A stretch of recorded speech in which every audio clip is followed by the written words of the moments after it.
Hello, troglodytes, Neanderthals, hairy knuckle dragon apes, everybody in the red pill manosphere, and to all the good faithful family. Welcome to the Good Faith Podcast, where we maneuver around toxic debauchery, attempting to find harmony with our fellow man and dissect society's caustic degeneracy.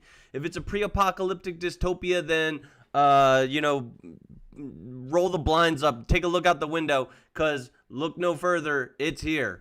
I'm your host, Ninjah Bullock. We understand you could have been a million other places, and the time is the most precious commodity any of us have. So from the bottom of our heart, we'd like to share our gratitude with you all. Viewer and listener discretion is advised. Due to the sensitive nature of some of our topics, we hope you will shield youngins from some of the vulgarity that may be spewed here. We're going to talk about sex. We're going to talk about blood and guts and smut. So, get the children out of here, because that's the kind of stuff we're going to talk about. It's smut, Bill. It must be noted that the views expressed by the panel are not necessarily the views of the Good Faith Podcast. We are no fiduciary. We assume no culpability of investment performance as a result of following our financial advice. Our simple aim is to entertain and inform. Anybody living in the greater Philadelphia area interested in making an appearance on our show can reach me in a DM on Facebook or Instagram at Christopher Bulick. See our Patreon link in the description if you'd like to make a campaign contribution to facilitate our meteoric rise. There it is. It's beautiful. Take your hat off, boy. That's $1 bill. Money, please. Oh, no, there's no money. Oh, my bad. No problem.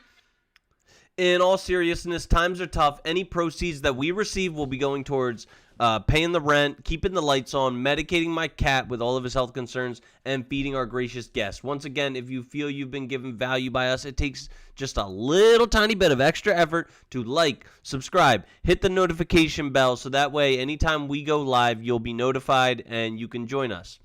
This is your notification. The Good Faith Podcast is now available on YouTube and Twitch, plus Apple Podcasts, Spotify, Patreon, Amazon Music, Samsung Podcasts, Listen Notes, iHeartRadio, Pandora, and RSS.com. We'll keep pushing out these episodes so long as our following stays growing.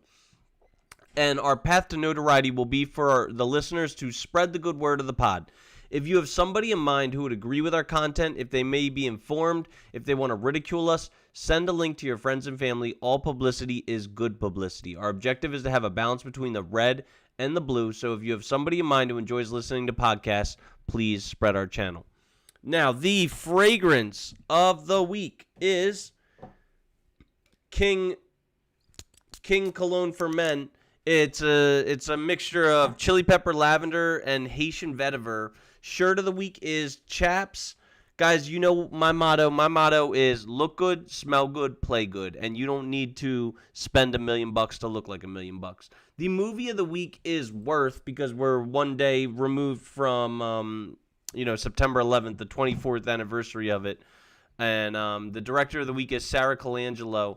And if you guys have not seen Worth, it's about Michael Keaton. He is what is it called? Like a process adjuster or something like that. And whenever there is an accident, they come in and they determine the worth that the people are owed. So he has to come up with the actual financial worth of all of these people's lives, and he has to pay out all the victims of 9/11, and it's good. It's a good movie. It's a true story. There really was some guy who had to come up with a dollar tag for each one of those people's lives. All the more than 3,000 people who lost their life at 9/11, plus all the people who had like irreparable lung function damage and all that stuff, all the first responders and stuff like that. So, and obviously for obvious reasons, a lot of the New Yorkers hated the guy, but he really was an advocate for these people and making sure that they got something for the loss of their loved ones. So in a little bit, I'm going to bring on my guest. But before that, hold up, let me admit our one guy in here. In a little bit, I'm going to bring on my guest. But first, I want to talk about a top dog in the wealth advisory space, Joe Ventura. At Eden Advisory Services, Joe's been in the investment business for over 40 years. That's 4 decades of helping everyday people, whether it be teachers, entrepreneurs, retirees, build their path to financial independence. Whether you've got 5,000 or 5 million, Joe and his team treat every client like a millionaire. Eden Okay, thank you. Eden, Jorge, if you could find a pair of headphones, that would be clutch, because it sounds like I'm getting a little bit of an echo from you. Sorry, back to Eden Advisory Services. Eden Advisory Services is a registered investment advisor headquartered in New York, but they work with clients across the country. They clear all their investment transactions through Charles Schwab, a name that millions trust. From basic budgeting and credit repair to comprehensive wealth management and estate planning, even financial, legal, and insurance strategies, Eden Advisory Services is your one-stop financial partner. Joe Ventura is more than an advisor. He's your financial guy. Hundreds of people have come to know and trust Joe Ventura's advice with millions of dollars under management. So if you're ready to take the next step, whether it's fixing your credit, planning for retirement, or leaving something behind for your loved ones, start with good faith and let Eden Advisory Services guide the way. Visit EdenASC.com to schedule your free consultation. Eden Advisory Services, LLC is a registered investment advisor in the state of New York. Registration does not imply a certain level of skill or training. Advisory services are only offered to clients or prospective clients where Eden Advisory Services, LLC and its representatives are licensed or exempt from licensure. All investing involves risk, including the potential loss of principal. Past performance is no guarantee of future results. This advertisement is for informational purposes only and does not constitute a recommendation to offer or buy or sell any securities. Would you guys like to continue your financial path in good faith? Then contact Joe Ventura and Eden Advisory Services. Investing in people, not just portfolios. All right. Now, at this time, I'm going to introduce my guest. Wait, hold up a sec. Hold up. Let me do this. I got Mark, Miguel, and Jorge. How are you guys doing? Great, man. It's good to be here. Yo, Jorge, are you able to turn the what is it called? The orientation of your it looks like are you on your phone? Can you turn it to horizontal? Yeah, I'm on my phone. Give me a second. Thank you. Yeah, I can change it. So, okay. At this time, guys, could you please tell me your name, age, occupation, and highest level of education completed? And I'll start with you, Miguel. Miguel Manuel Castillo. 50 right now. I'll be 51 next Thursday. Happy early birthday. Thanks. I'm a retired chief who served in the U.S. Coast Guard for 22 years. And I also ref soccer games. I worked as a referee. I haven't done it in a while, but it's a lot of fun. Outside of that, I got some investments that help me stay afloat. So that's basically that's it in a nutshell, man. Next. All right. And Mark? Name is Mark Reher. I am a board-certified medical physicist. The highest level of education is a master's degree and relationship status, right? No, not yet. I want to know your age, highest level of education. What was the other one? Name, age, highest level of education completed, and what the fuck? And career, I guess. So I think you answered it all. Yeah. Perfect. And wait, can you go into a little bit more detail about what a medical physicist is? That sounds very complicated. Yeah, we'll probably talk about it a bit more through the podcast, but a medical physicist is someone who works in the realm of radiation, and there's a few applications where you could be therapeutic, diagnostic, work with nuclear medicine, but we're very much behind the scenes to ensure that essentially the radiation is going where we want it to go and not going where we don't want it to be. So some people will say it's analogous to a way a pharmacist is with pharmaceuticals. We are to radiation. we'd like to think we're more than that, but it's a pretty quick and easy way of describing it. Okay. All right. And Jorge, can you tell me your name, age, occupation, and highest level of education complete? Oh, wait, Mark, how old did you say you are? I'm 40. 40. All right. And Jorge? Yeah, what's going on, guys? Hey. So my name is Jorge. Jar, I'm 26 years old. Currently just graduated high school, so just finishing up a college for my studies. I dropped out a couple times, Didn't see the ROI, but my main careers are media production. So that would be like videography, photography, event production, animation. So yeah, that's what I do. Okay. And guys, I'm Ninja or Chris. My highest level of education completed is an associate's degree in liberal arts. I'm 34, and yeah,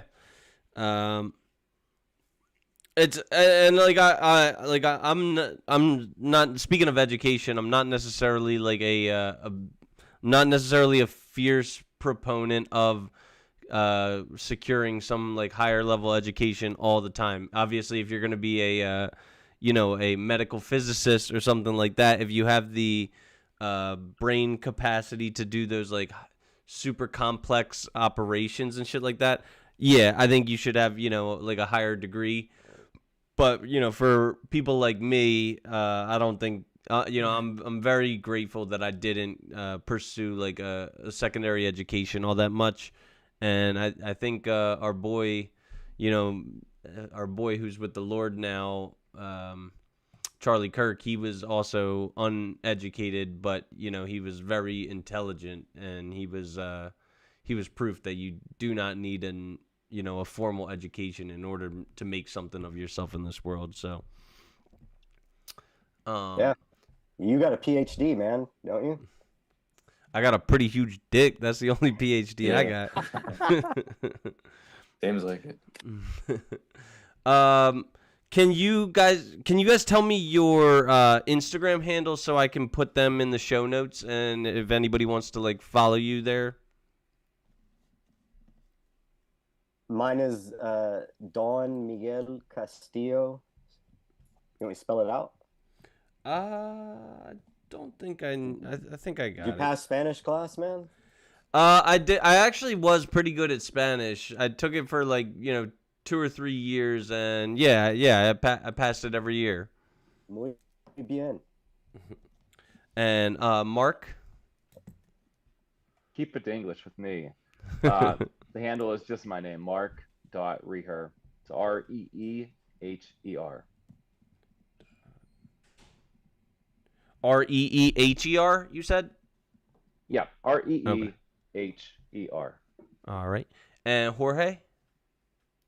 My Instagram handle is underscore and then my name, so Jorge M Jara Jara.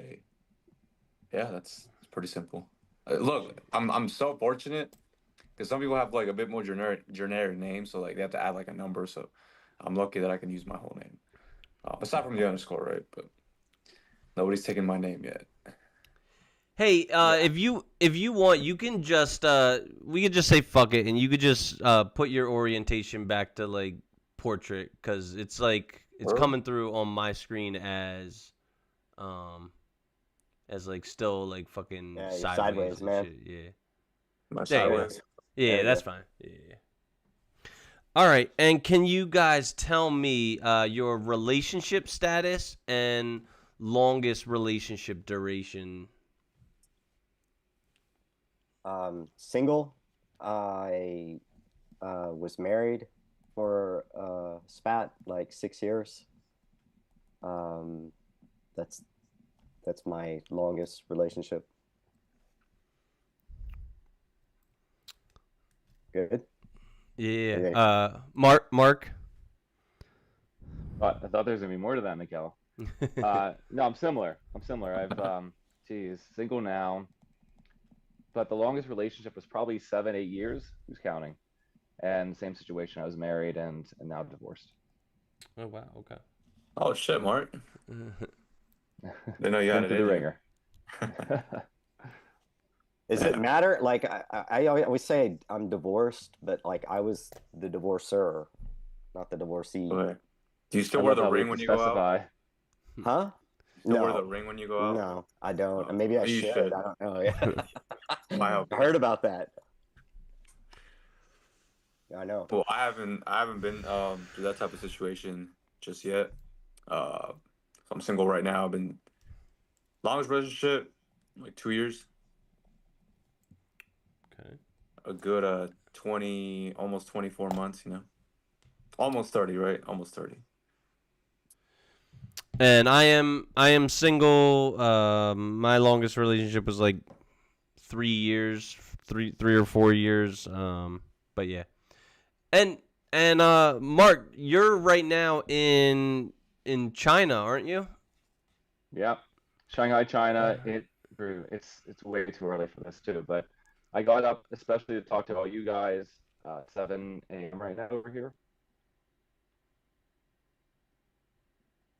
Cut out, man. You there, Are you? Yeah. Mark? Yeah, I'm here. I'm here. Okay. got Okay. me. All right. All right. Your video froze, but as long as we can still hear you.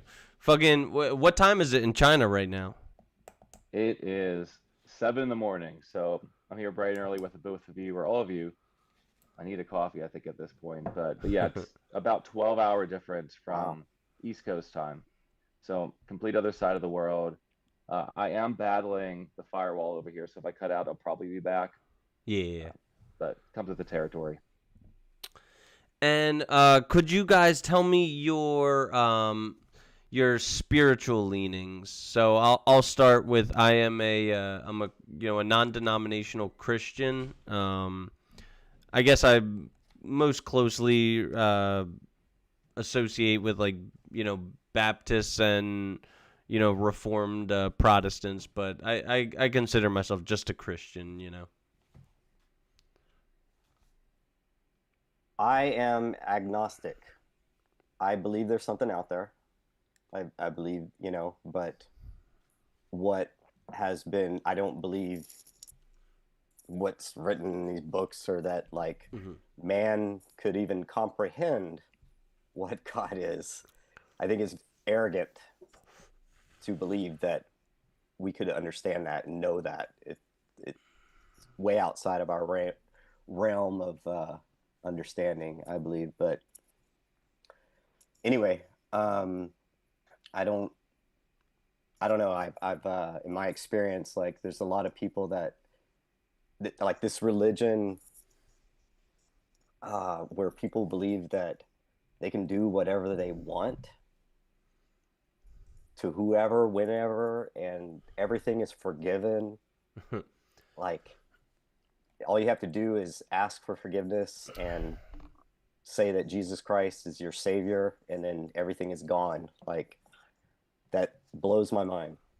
I also have a little bit of a problem with that too, because like I know in theory, so long as, like you said, so long as we just accept Christ as our savior, all is forgiven. But under that same theory, someone like Adolf Hitler, someone like Mussolini, or somebody like Stalin could mow down 1 million people, and right at the last second before they're about to die, they could just say like, Christ is my savior, and then they just go up to heaven and they're like up in heaven sharing eternal bliss with all of their victims. Like it doesn't seem fair, So I know what you're saying, I get that.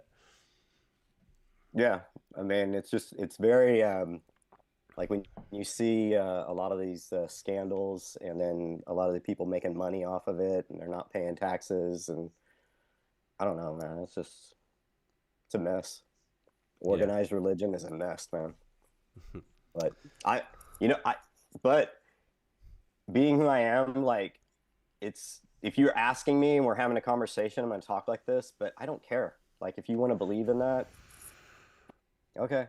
But it doesn't bother me. You guys, whoever wants to believe how they want to believe, I'm libertarian, so I just kind of live and let live, you know. Mm-hmm. Yeah. Whoever wants to go next, chime in.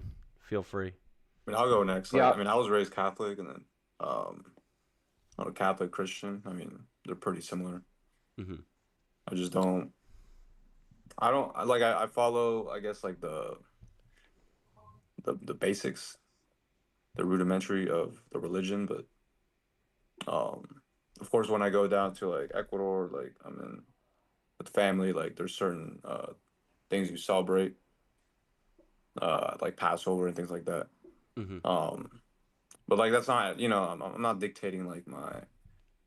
I get in some conflict with some people that are a little more hardcore religious because it's like a software update, right? It's like a lot of the moral code, a lot of the ethics, a lot of the backbone is like it's pretty solid in religion, but you also got to remember that the book was written by a man, right? Yeah. I'd be having this Yeah. argument, and I'm like, guys, like who wrote Genesis, right? Like the first book, apparently, that's about like creation, and they're like, yeah, like God wrote it. I'm like, bro, like somebody had to like write it down and like edit it and make sure it fits like the overall text and things like that.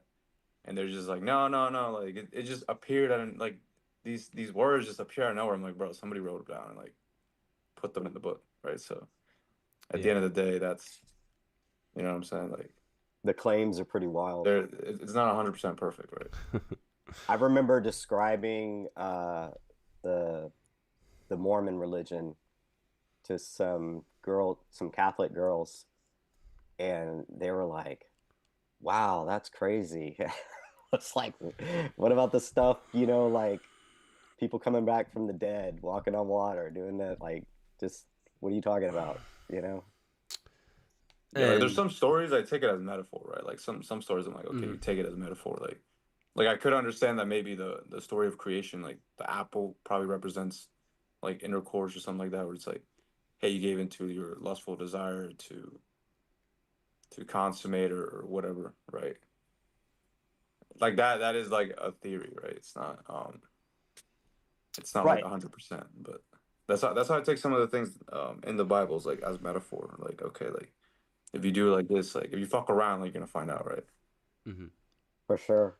Yeah, there's a lot of good morals and ethics in the Bible, and it's a good thing that, people started to get those morals from somewhere, or like something was telling them to, um, be more orderly, be more civil to one another, Mm-hmm.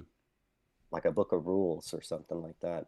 But I don't know if you've ever read the Way of the Samurai in Japan, like so the author of the book, he was a diplomat, and someone from Holland was asking him, how is it that you guys don't have religion, but you like have like an ethics code like that you guys follow? How is that? And he had to think about it, and it all came from the samurai warriors.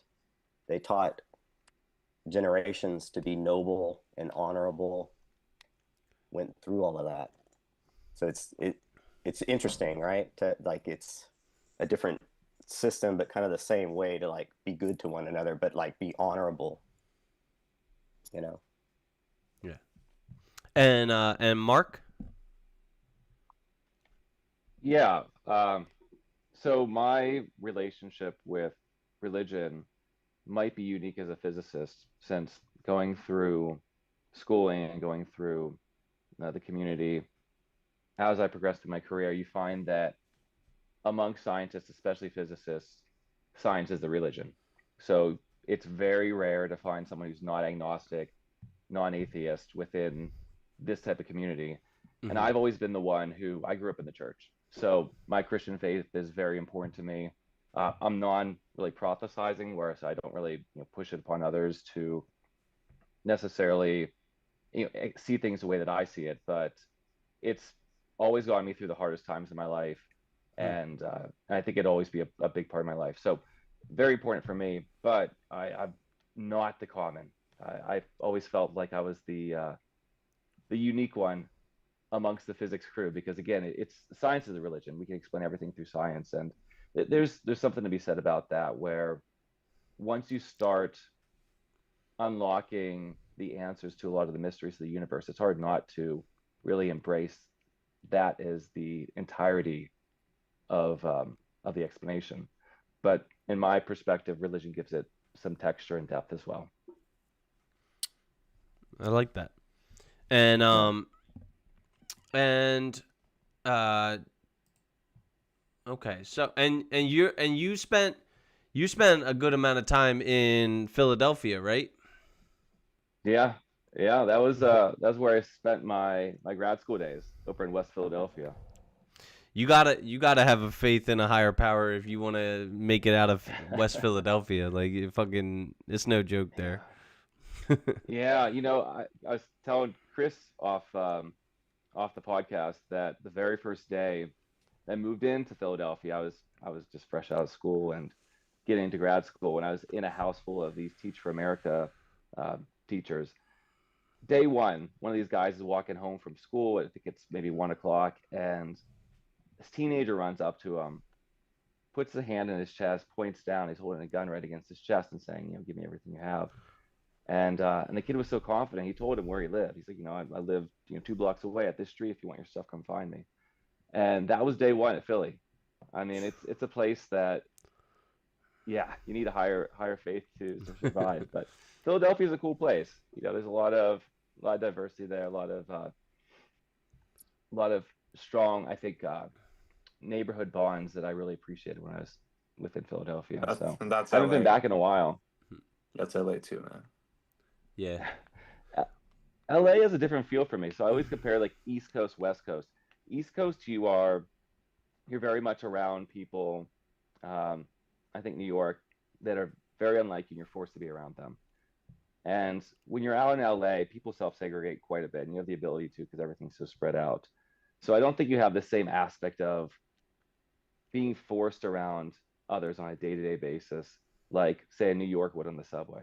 You ride that Oh, subway, that's you're that gonna be that you know what exposed. that is so true. Like there is a subway or like a Yeah. metro or something in LA, but I haven't been able I haven't been forced to take it.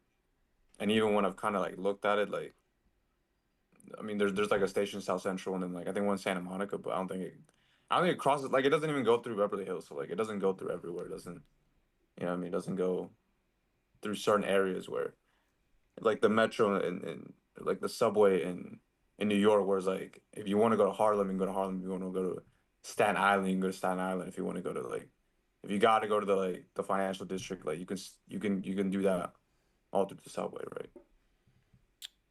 Where are you And at? 100%. Where are you at in LA, Jorge?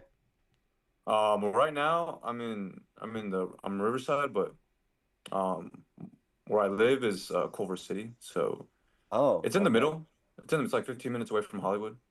Yeah, it's kind of true. I lived in El Segundo, and then I had to go over Yeah, to San Pedro. that's such a good area. I like the beach there. They got a really good beach. People say it's kind of ghetto, but I haven't seen that much activity like that. Yeah, they burn like they got those barrels out there, and they Yeah, burn. And a lot of bonfires. Downtown El Segundo is also pretty nice. yeah, it's pretty I've been chill. there. They got a couple grill spots there. Pretty cool. It was pretty cool to see the movie setups. Like you're walking, and all of a sudden they're filming some new movie or something. Like every now and then, it's just kind of like it happens. You're like, oh shit, there it is. Um, when I was in San Pedro, man, I made friends with a bartender, and she brought me over to some pool hall, and while I was there, I was running the tables. I was winning all the time, but I didn't realize like I was in like a it was like a gangster bar. And that's then I pretty kind of cool. like I Mm. started to sober up, and I was like, "Oh shit, maybe I should start losing." Because it looked like a rough crowd, man. Jorge, are you a football fan? No, guys, I'm so sorry. Like, I don't know anything about Are, football. are you a sports fan at all? And the only sports that I vaguely follow is like some fights here and there. Okay. Like All right. I'll watch them with my buddies and stuff. Like in San Diego, we got this organization. It's like part of UFC. It's called Epic Mhm. Fighting, and then I'll go to those fights sometimes, and then I'll do media for them, or we'll just like my buddy's a sponsor for that, so like sometimes I'll go and we'll take a couple girls, but nah, not really. What wait, like so you spent a lot of time in San Diego too, you said? Yeah, I try to be there as much as possible. Not this year as much, just because I have a job and all the fashion events are in LA. But like this last week, Mark, were you in San Diego? You were in San Diego, right? No, no, I didn't go to Oh, that damn, I one. thought I saw you there, Mark. But yeah, we had a swimsuit show Doppelganger. last week in the Hard Rock Hotel. So I was in San Diego for those 2 days, 3 days. All That's right. pretty dope. Well, I go to San Diego like I don't know, maybe once a year, maybe once every other year. So the next time that I'm in it's the only part of California I've ever been to, but like I've never been north of La Jolla or Bird what is it called? Bird Rock? I've been to Bird Rock, but I don't think I know Bird Rock. it's yeah, I don't know. Like La Jolla, do you know La Jolla, right? Yeah, La Jolla's really nice. Yeah. It's like that's like a Bel Air, Beverly Hills of San Diego, pretty much. Mhm. Yeah. Yeah, I mean it's like a gorgeous it's a gorgeous city, you know. I imagine fucking Los Angeles is probably. And wait, Mark is what's your home base now? Home base is still Vegas, so Vegas. I'm gonna Oh be out. shit. Yeah, I'll be out of Vegas for a bit now, but still home base. It was California too a few years ago. I spent, man, probably 5, 6 years in Southern California outside of LA and Orange County. So it's still a familiar spot for me. I still go back from time to time. A lot of friends out that way. So I get why people like California. It's one of those places where you can have any food you want. You can, enjoy the weather year round. It's got a lot to offer, but man, it's a tough place to live too. Yeah. Um.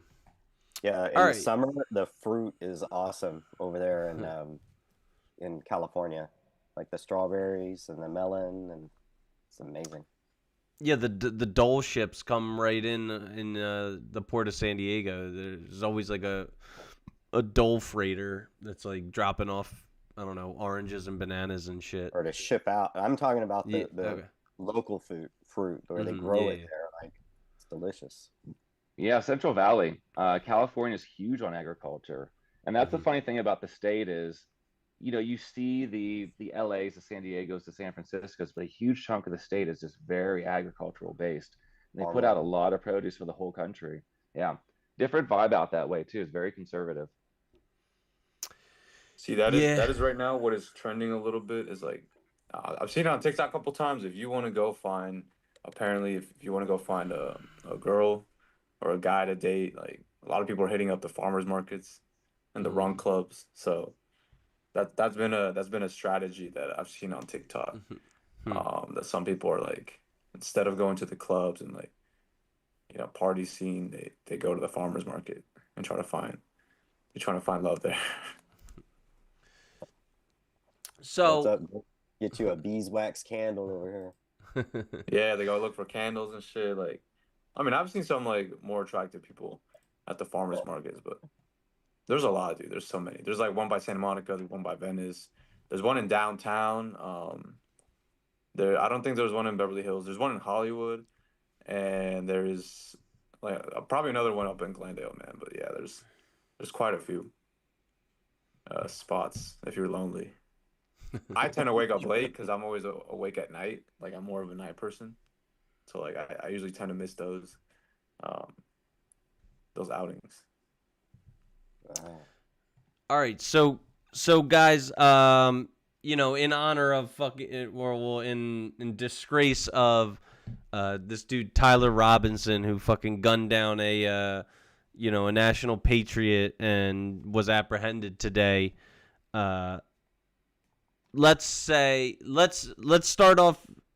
Let's just start off. If you could fight anyone on Earth in a battle to the death or whatever like that, who would you fight? Hold on. How does me fighting someone have to do with this guy that killed Charlie Kirk? Well, because am I supposed to say him or what? wait, I'm sorry. Who was that just now? It's Miguel. No. I got a chatter. Oh, what's up, Ruby? How you fucking doing, girl? Kate, what's up too? How are you? Well, because like, if I could fight anyone right now, it'd be like Tyler Robinson, because we're like, all right, we're men, right? And we need to be like, we're the more violent sex, and it is agreed upon by us in civilized society that we are supposed to like tame our violence in order to make for a better world. You know what I mean? Like, and I think those lines of acceptable behavior are getting like blurred, and we're as hardcore traditional conservative men, we're being expected to be on our best behavior, and there's like fucking scumbags waiting in the bushes with sniper rifles, like trying to pick us off for our patriotism, for our faith, for all of these things, and we're like we can either choose to deal with them how we would, or we can take the high road. And I would just like to like pick somebody like that apart limb from limb with my bare hands. Are you against violence of all kinds, Miguel? No, I'm not. I mean, it is definitely called for at times. I mean, it's just like some people come in very disrespectful and unruly, and you just like somebody has to do something. Somebody has to maintain order. Mm-hmm. You have to fight. I mean, it's just the way of the world, sometimes. But when it comes to I mean, honestly, with this event that happened,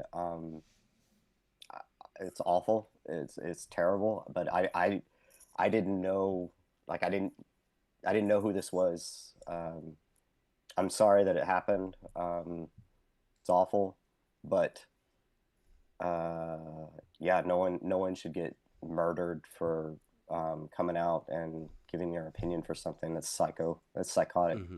Yeah. I think I'm a little skeptical. Like I honestly don't believe it was him.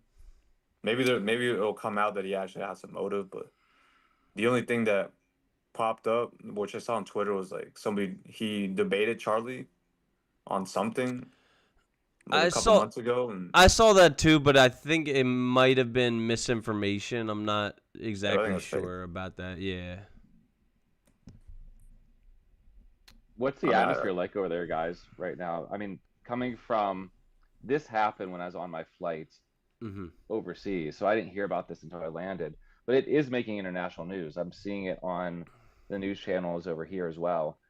But being removed from the country, I'm curious, what is the atmosphere like over there? Does it feel tense? Twitter is a shitstorm right now. Yeah, it feels tense, and I like. It's different though than other. It's different though than other situations like this. Like when George Floyd was in my opinion, like a lot of people have differing opinions about this, but in my opinion, George Floyd was like mishandled and brutalized when he died, and and our nation like set itself on fire and rioted and vandalized everything.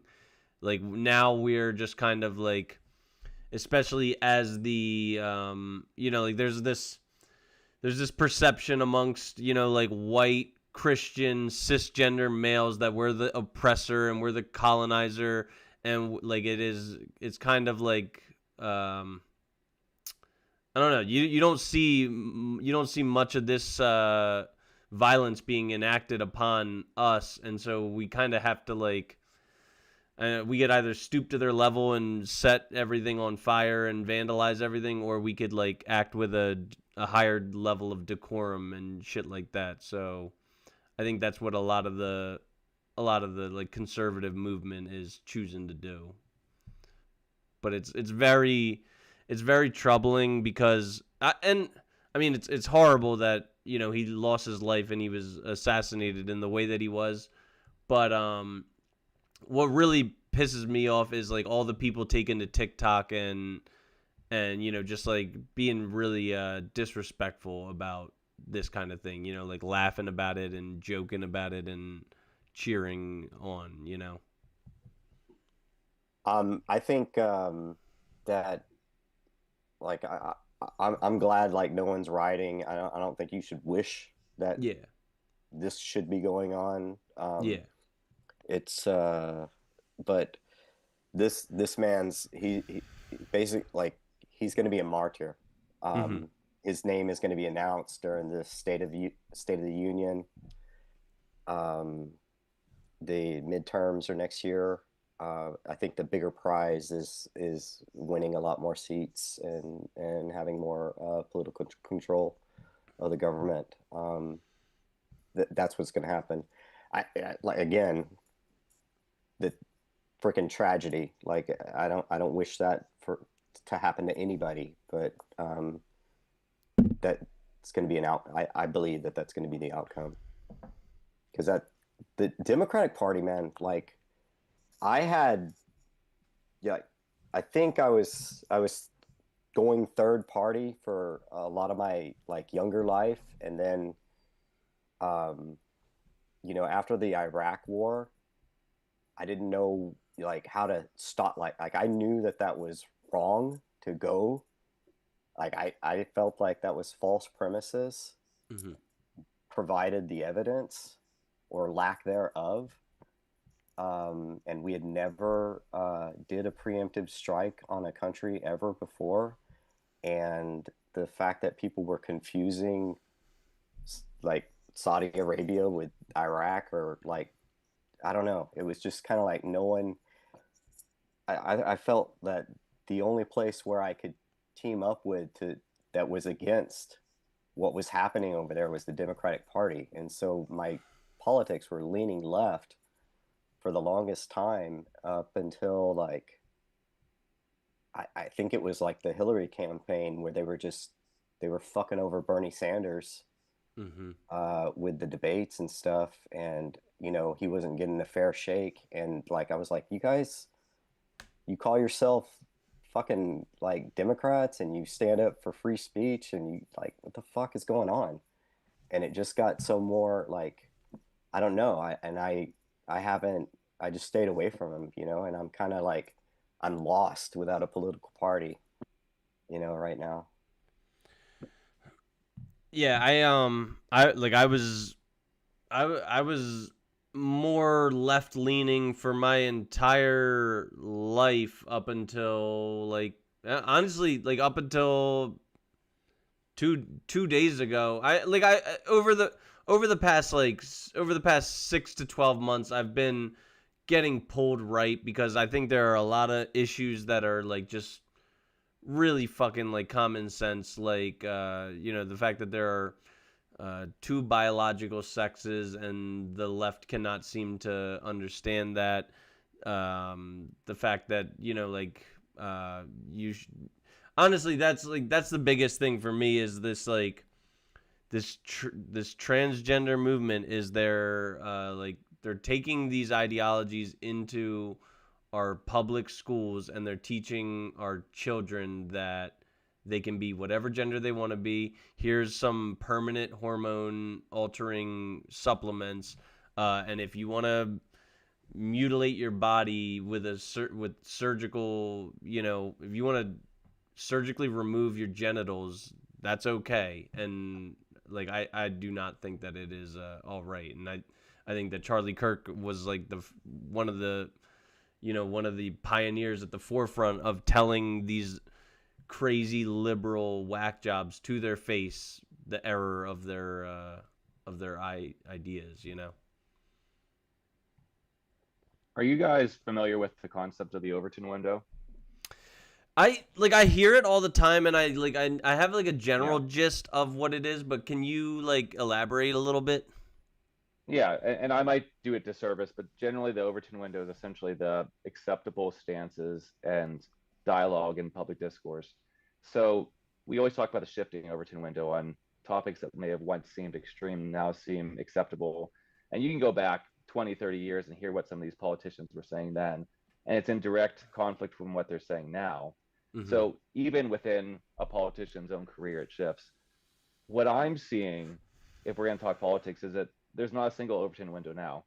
Now we almost have multiple Overton windows, and they are shifting in opposite directions. So you have those who would consider themselves conservatives having an Overton window that is at one point, and then go to maybe the most liberal place in California, and that Overton window is shifted in a completely opposite direction. So what is normal for one group is heresy for the other, and it's making it harder and harder for us all to talk to each other because these predispositions that we have, we can't understand it on the other side.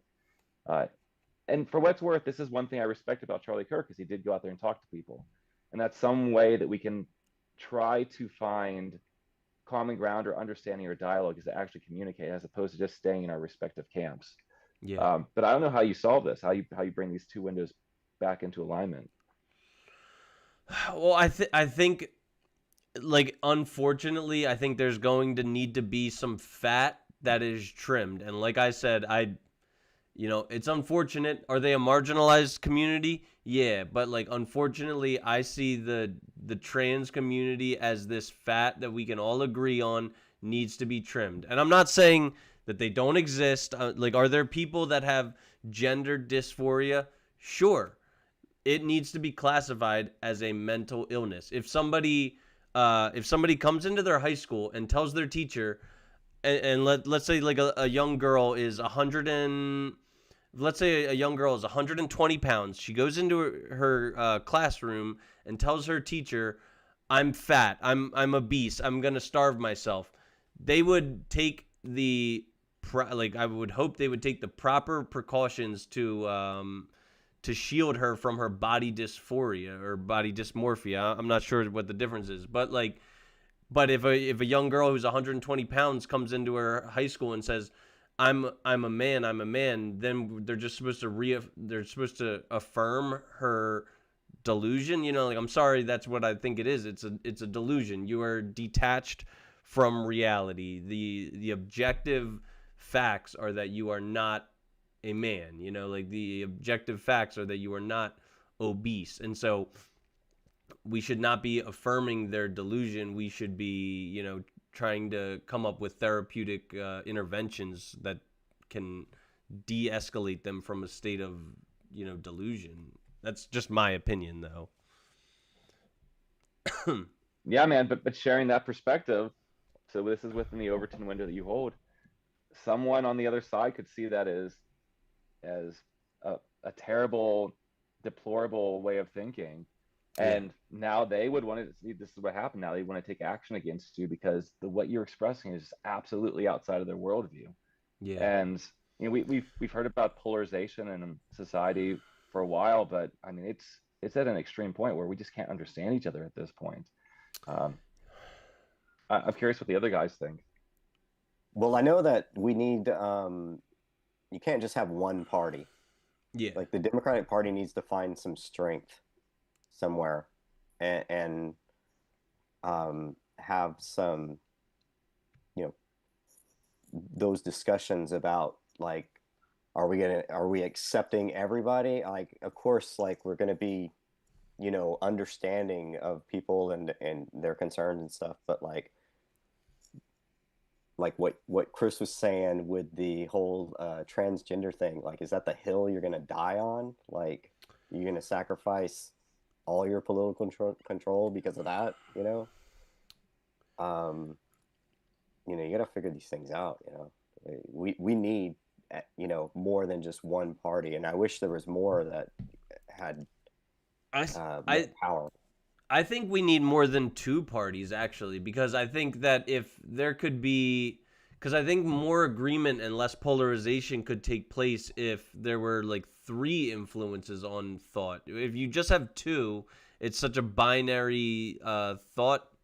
It's such a binary distribution of thought. People are either going to be an A or B.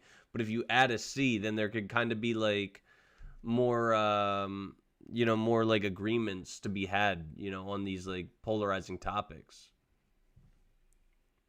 Yeah, I mean these political parties, like, they have a pattern, right? Like, they used to be slightly different during the Civil War, and then even during the revolution, after the Revolutionary War, like, and they've always been shifting, back and forth in a certain way. So, like you said, like right now, like, the Democratic Party is going to be dismantled. Is dismantling itself, just because a lot of people are not supporting anymore.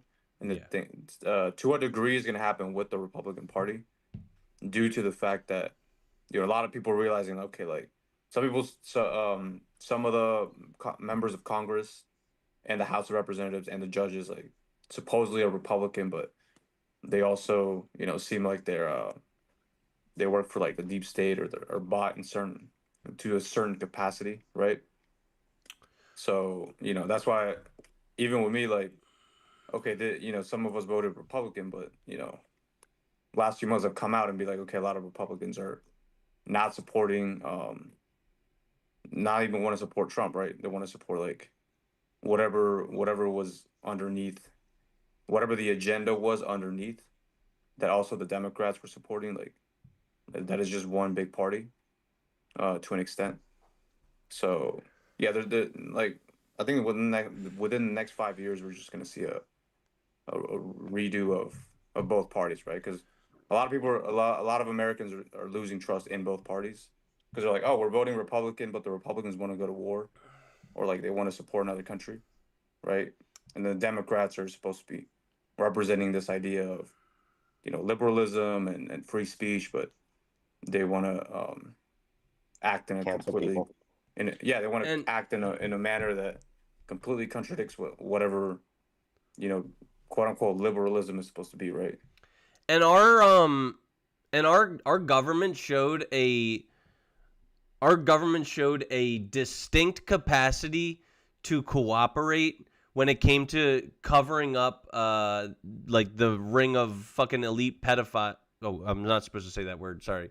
The elite you know underage molesters on Epstein Island, when evidence of the names on that flight manifest needed to be covered up, fucking both blue and red ties cooperated, and they fucking were very effective at keeping that a secret. So like, they have the capacity to cooperate, they just choose not to every single day of our lives. And that's like that's like a slap in the face of every single person who casts a vote in a democratic election. There's another thing to think about. Um, there's a lot of people in the Pentagon and the State Department that they're civilians. They get a job and they're not elected. They don't get voted in or voted out. They're not in the military, so they don't transfer in or transfer out. They're just there, and they have power and influence, and they're in the war machine. They're in there, and they're suits in the Pentagon, making business deals, Mm-hmm. and they're not voted in or voted out, and they're just there all the time, making decisions on behalf of the American public. It's pretty Miguel, wild. this is getting ominous right here. Blink twice if we should worry. No, I'm just saying. I mean, it's something to think about. Like, I mean, we're over here talking about like dicks in a woman's bathroom, and these guys are like making shit tons of money. Uh, Pretty awesome. So, Miguel, that was Ravine just entered the chat, and I believe he shared a story. Did you save a drowning surfer? Was that you? Yeah, he wasn't surfing, but I did. I there was I had a rescue Can you this tell? Can last you surf. can you tell us the story? Okay. So a storm was offshore, Hurricane Aaron, Hmm. and we were getting great waves from it, and it's dicey out there, right? Like some of these waves are like overhead. Um, I showed up and I see these guys start walking out, but like I'm looking for surf. I don't know who these people are, but Hmm. they're walking out in front of guys dropping in on waves, and I see a surfer go and talk to this guy or to these guys, and I don't. They're having some kind of conversation, and they ended up moving or something. But I went, I paddled out, I caught a wave, and then I paddled back out, and I was waiting for another one, and I hear this help, and I'm like looking around, and I see those two individuals like moving, and they're in a rip, so they're like going out to sea. But if you know anything about rips, it's kind of like you got to swim horizontal to the shore, and Hmm. then eventually you'll come out of it, but you can't swim against it. You'll lose. And one of the guys, he didn't even look like he could swim because he just kept like bobbing up and down and waving his arms. And there's another dude that's closer than me, but he's not doing a fucking thing.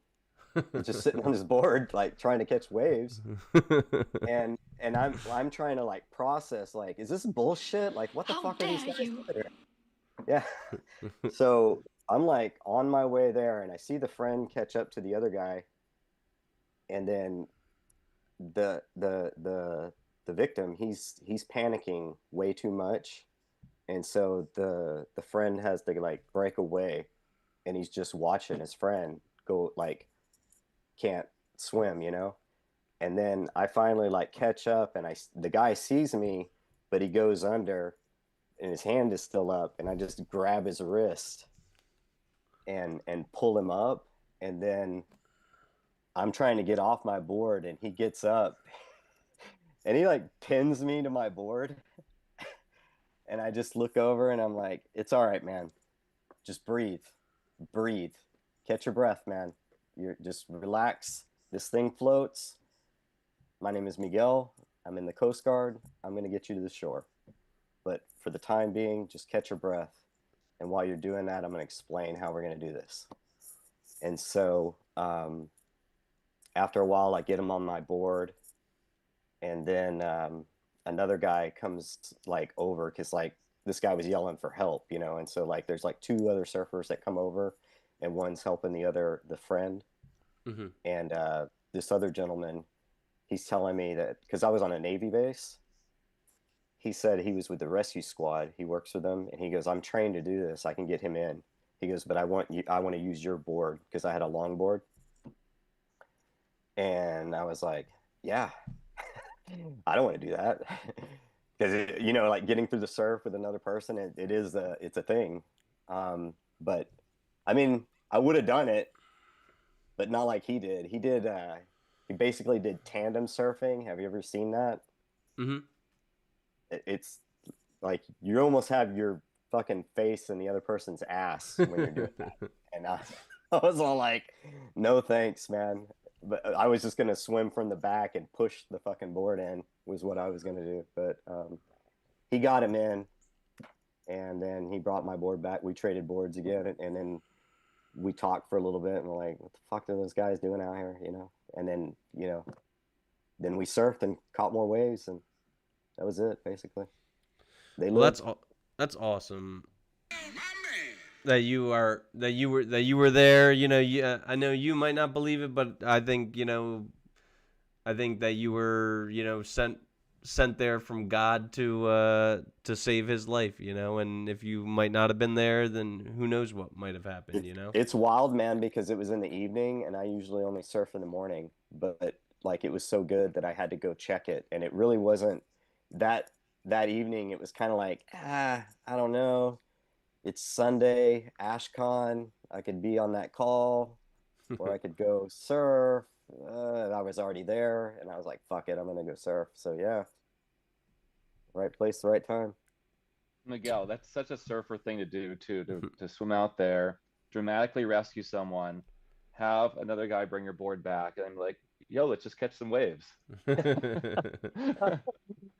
Well, that's how it was. Like, we talked for a Yeah. while, and I was like, well, um, gotta go, bro. Like, Another day, right? Another day at the office.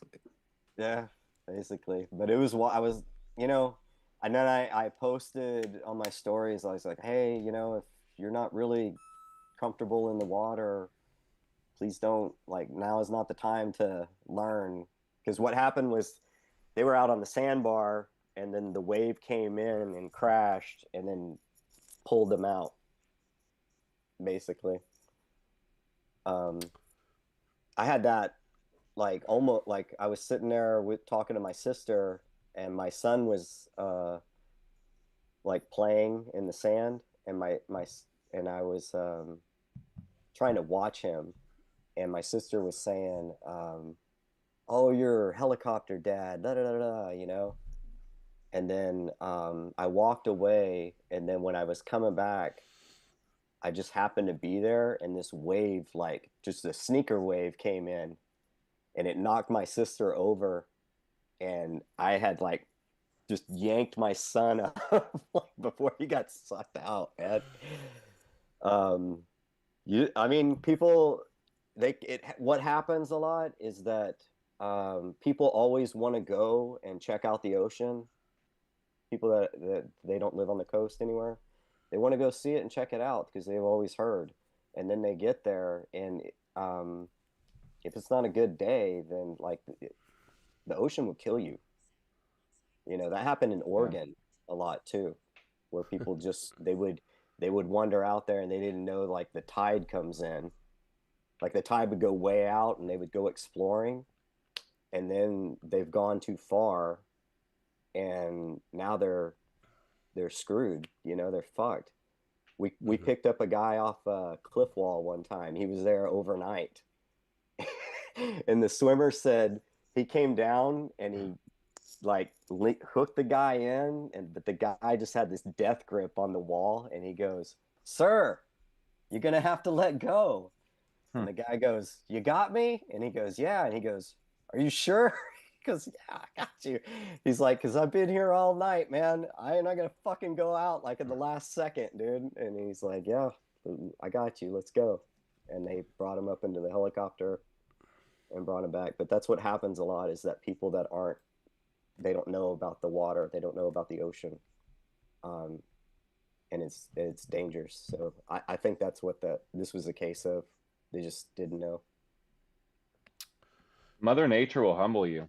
Honestly, I think it's a Mhm. great thing to experience it. We spend so much time in our homes and in cities, but to get out there and realize just how small we are in this world and how powerful the world is around us. The Yeah. ocean is probably the best example of that because you can feel it in the moment. But go on a hike up a tall mountain, you feel that altitude sickness. It'll humble you. Um, get out into the snow in the winter and try to maybe ski or hike, and it'll humble you. Or Yeah, Vegas, go out. I haven't done skiing, Yeah. but I'm like, fuck. When I'm like, um, I mean, that's probably why, like, people in South America are pretty humble, because you live in the mountains, you're like, damn, like, this is especially true in Peru and Bolivia. Is like, there's a lot of Mhm. roads. Yeah. You can look it up on YouTube, like the death roads on the mountains. Huh. These buses, they just go full speed, like, through these roads that are Taking like hairpin that are turns. like super thin, and you're like, fuck, dude, like, you literally can just, like, slide off, and that's it. Well, I'm And gonna even up really. there, man. It just real quick, Hi, the Mom. altitude up there in Peru too. I mean, it's wild. You just land and you feel out, it's disoriented. So it doesn't even take much. Bolivia has the highest altitude. It's a city that's the highest, I think. La Paz, and I think How I think high is it? Bogota is number two. I don't know, but it's Okay. Where I'm from is like the second, so like I know what you're talking about. Like what kind of altitude are we talking? Because I've been to Denver, I've been to Breckenridge, I've been to like Albuquerque and stuff like that, places that have like a altitude higher than a mile. Is there like much higher than that? fucking. Let's ask ChatGPT. All So right, wait. Lake Titicaca is 12,500 feet. God damn. Yeah. And where is that? That's between Peru and is it Bolivia? Bolivia's the Oh other wow. side. Yeah, Holy so eleven shit. thousand. So Bolivia, La Paz is 11,975 feet, and then where I'm from, it's 9,350 feet.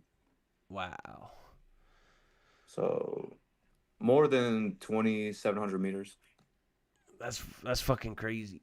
So I'm gonna take a real quick station break so I can give a shout out to one of my corporate endorsements. Guys, I don't think it's any mystery that I take my physique seriously. I'm buckling down and taking it more seriously than ever. I cut out soda. I cut out breaded chicken. I'm getting into meal prepping, boiled chicken and rice, working on muscles in my body that I never prioritized before, and targeted fat burn and prioritizing, cardiovascular health over muscle mass and gains. I used to just eat whatever I craved and try to outwork a poor diet, and it was all to no avail. There are still times when I have to force myself to eat, but I need no coercion to munch on Holler Boys. You can't just stuff empty calories down your big fat fucking blowhole. So here's the solution. Holler Boys beef jerky. They pack 10 grams of lean protein into a fantastic package, and the flavors are to die for. Peach bourbon, honey habanero, southern barbecue, Chesapeake, Fuego, or the tried and true original. My personal favorite is the peach bourbon, but the southern barbecue is really good too. What's even better about Holler Boys is they're nice and local in tax-friendly Middletown, Delaware, and founded by a father-son duo. They just started tinkering with their backyard smoker, and through trial and failure have come to present some of the boldest and most memorable flavors I can recall. Forget Slim Jim or Jack Links or Deets Nuts. Holler Boys Snacks packs a great nutritional value and a filling serving size for an affordable price to stretch your dollar with flavor for days that'll make you holler. Their mission statement rings true to the Good Faith podcast that life may throw you around, but you can never give up. Scan the QR code on the screen and find their link in the description and tap into the best beef jerky on the market. HollerBoysJerky.com. That's holler with an A. Holler Boys Jerky, the only good jerk. Holla, holla, holla, holla, holla, holla, holla, holla, holla, holla, Yeah, yo, check out Holler Boys. Check out HollerBoysJerky.com. And No fucking free samples. The fuck, dude. I need to get on the. You need to bring it. You need to bring it to Babes and Toilet, bro. Okay, all right. I'll be the like jerky I see 'em distributor there. passing out jerky. In I the mean, we corner. had Titan cookies like the first time. Like they're getting more sponsorships and they're sponsoring Access Vegas. But I think one of the first few events that they did was one of the theatro events and then Babes and Toilet. And so like the guy was just like, "Don't eat the whole cookie," and I just ate the whole fucking cookie. And I was like, "Wire the whole event." I was like, "Oh my goodness! All right, let's go!" Like, Wait, It's is it just like loaded with a caffeine. yeah, okay? it has like It's a caffeine cookie. 1,500 milligrams of caffeine. Okay. Wow. So it's like 3 shots of espresso. I'm assuming. Zing. Oh yeah. But that's it. But that's it. No, like no other kind of substances. Because I'm I clean mean, the and cookie, sober. you know. Yeah. But I'm clean and sober, so I can't drink It's and I caffeine can't cookies. do any like marijuana and shit like that. No, it's I'm just the not cookie, supposed. and I even think the Yeah. cookie he tries to make it like as healthy as possible, like natural sugars and stuff like that. But it's just a Oh. cookie with caffeine. You know, I'd try a caffeine cookie. Fuck it's it. like baking and putting the creatine in the mixture. You know, like the Yeah. batch is like it's like that. Like I think it's pretty excellent. All right, so all right, so why don't we? So does anyone here not desire to eventually end up in like a long-term committed relationship? Okay, so all right, so You want to everybody, ask first? if anybody doesn't like speak now or forever hold your peace, like do you want to be I mean, single? of course, I would like to find, someone that just I enjoy their humor, they enjoy mine. They're easygoing.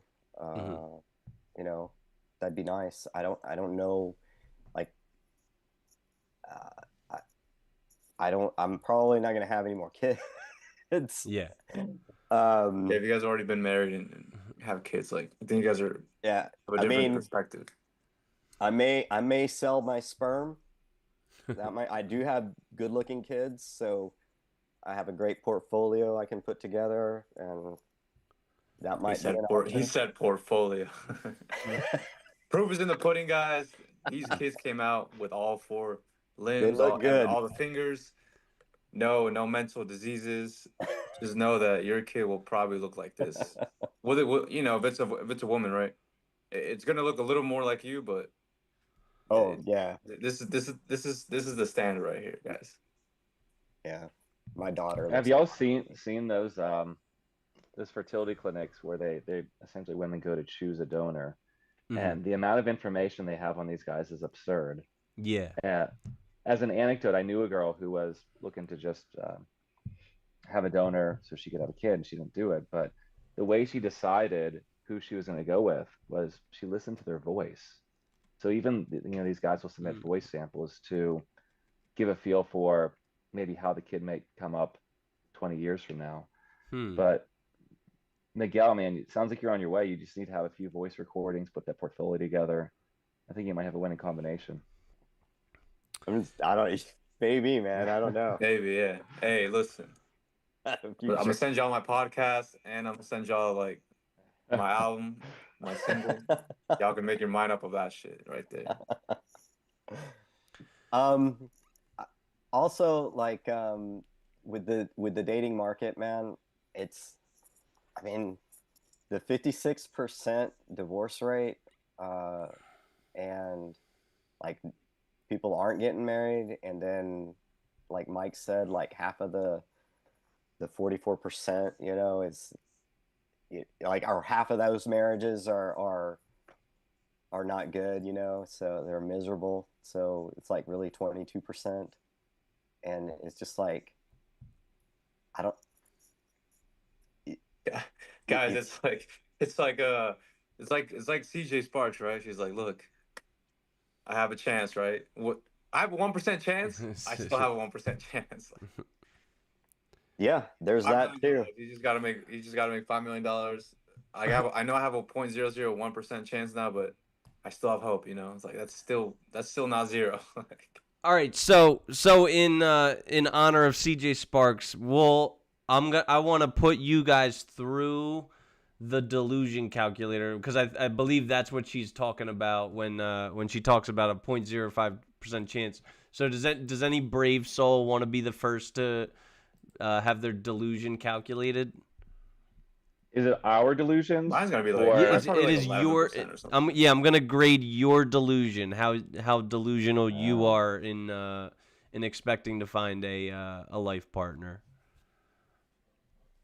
Wait, I'm gonna do it right now for me. That's I can go for if you want. Here, I'll go first. All right. So first here's off, how. she can't be fat, right? Wait, So wait. Here, wait. Tell me. Let me ask you, Jorge. oh me, Do oh yeah, you obviously want a woman, right? I think I want a woman. Yeah. Yeah. Does What she kind of want? question is that, dude?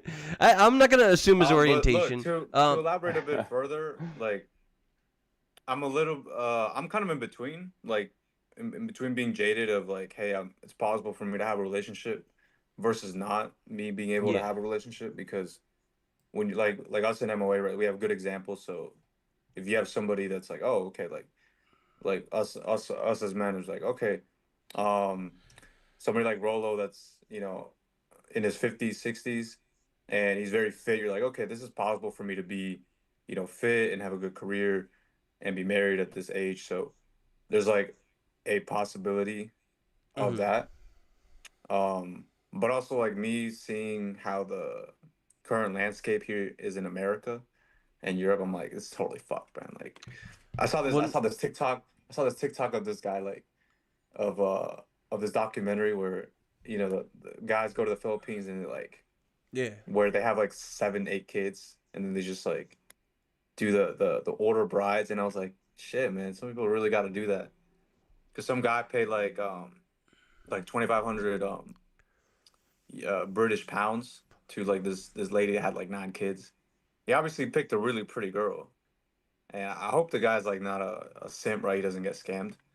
Um, but yeah, he took that girl out of poverty, out of fucking some slum and shit. And I was like, shit, man, that's what some of these guys got to do. Like even the good ones, because like obviously there's very attractive women, there's very accomplished women, but the amount of mental illness in this Oh yeah. country and just the delusion and like the backwards morals, right? Like everybody's very confused as to how relationships are supposed to work. It's just like fuck, man. Like I know here in California, like there's a less than 10% chance of finding a girl with like the qualities that will result in a lasting relationship, right? Because my grandparents been married for like uh 40 years or something like that. So like Well, I know by being around a lot of smaller nuclear families, like especially the happy ones, and especially like the successful ones, because there's like different types, right? Like you be middle class, you be lower class, been married for 40 years. I mean, like my neighbor, like one of my best friends, his mom's like a judge, and then his dad is a real estate contractor, something like that, right? hmm. And then they have 3 kids, a huge house that's like next to my house, right? Family very similar. I mean, well, I only have like one person in my family that's divorced. Everybody else like been married, have kids, like they seem very content, right? Like they know how to communicate with each other. So, and I don't see that. I see so little of that here in the U.S. Like in terms of characteristics, I'm just like aside from the small little skills like knowing how to cook and shit like that, and knowing how to tend a home is like the ability to like discern like okay like this is good for the family, this is not. Like it's very very low here, right? Like people are very career driven in LA, very selfish. um they just believe, right, certain things, right, feminism, right? So So, all right. I'm like, So, okay, that can happen with me eventually when I get more career established, right? Because now I have a good yeah, foundation. of course. You're Because aside from aside from my family background, I have a good foundation on that. But now, like, also with you guys and being part of MOA, like, I know more so about the mistakes that men in every single walks of life have made a mistake. From the very famous ones to just a normal Joe Schmo, some normal guy that works as like a software engineer in like Utah or something like that, right? Um, so now I know like I have a solid foundation and like I know how to not get scammed, quote unquote. So maybe maybe like later in my 30s or 40s, like um, I'll probably want to raise a family, right? I don't know how I'm so getting married. The so legal let's system's fucked in that end, but let's just assume that you don't want to, let's just assume you don't want to die alone. No. Um, Buy a dog probably and not. die Yeah. I alone. mean, let's we all will, but all oh, I was right. gonna say this. Um, the standard is very difficult because like one thing is okay if you're just a guy and you learn social circle, you learn how to become better at networking and social skills, and then it's like okay, cool, I go out, I have my friends and stuff like that, but I have the problem where I have to find a very delicate balance, right? Where I'm at these like with Mark and Miguel, right? We're like at Babes in Toyland, we're at these bikini competitions, we're at these fashion shows, and the person that we get in a relationship with like has to be okay with those things because that's been an issue with a lot of the girls that I've dated.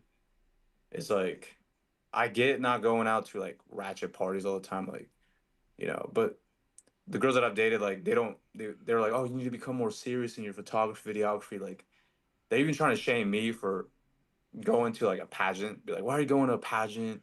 Why do you want to go like to a fashion show, a bikini show, like a Babes in Toyland? I'm like, it's a charity event. Like Why there's would you want certain to things see where like hot, beautiful women? yeah, and it's like, and it's very hard for them to understand, even to an extent. It's like, I'm not the type to just go to the local dive bar and just like, my idea of a funds night is just like, oh, me and my buddies are just gonna like sports bet or parlay or whatever, or like play cards, and there's no women. Like, I'm not really that type of guy Mm-hmm. to just hang out and be like, oh, I'm just gonna hang out with my boys, play pool, and like not gonna talk to any women, right? Like my idea of a fun night is like most of my I don't know about the ratio, I gotta calculate, but my ratio of like male friends to female friends is like I have just as much female friends, probably more than I do male friends. So it's like a girl that I date or even wife up, she's got to be okay with that fact that there's always going to be a beautiful female friend. Like I've either been with her or not been with her, like hooking up, but there's always going to be one, and she's going to be very beautiful, like female friends, and they have to be okay with that and like and meet that standard, not get jealous. So like that's very that's like the challenge, right? It's like it's a nice All problem right. to have, but it's still a All challenge. right, all right. So let's just go along with it. Assume that you do want to like fucking settle down with a young girl who's, let's say that she's accepting of your lifestyle and your ideas of fun. Do you want a girl who wants kids? Yes, no, or either? Kids, I mean, I would say like I don't know how many kids. Like I'm not scared of kids, so 2 kids, 3 kids. But but It could definitely be like 4, definitely wants but kids yeah, or either. I'll say definitely wants Yes. kids. Okay.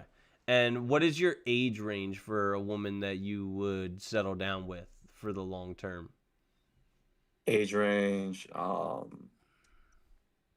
mean, obviously like in her 20s, could be 30s, but I think like age difference would be a 3 to 5 years difference. So do you want to say 20 to 29 or Yeah, like 20, 20, 29. Yeah. 20 to 29? Okay. And height range. Height range. I mean, that's a little tough because like I think it would just depend on the girl, man. Can she be taller than you? She could be between like 5'2" and like 5'10".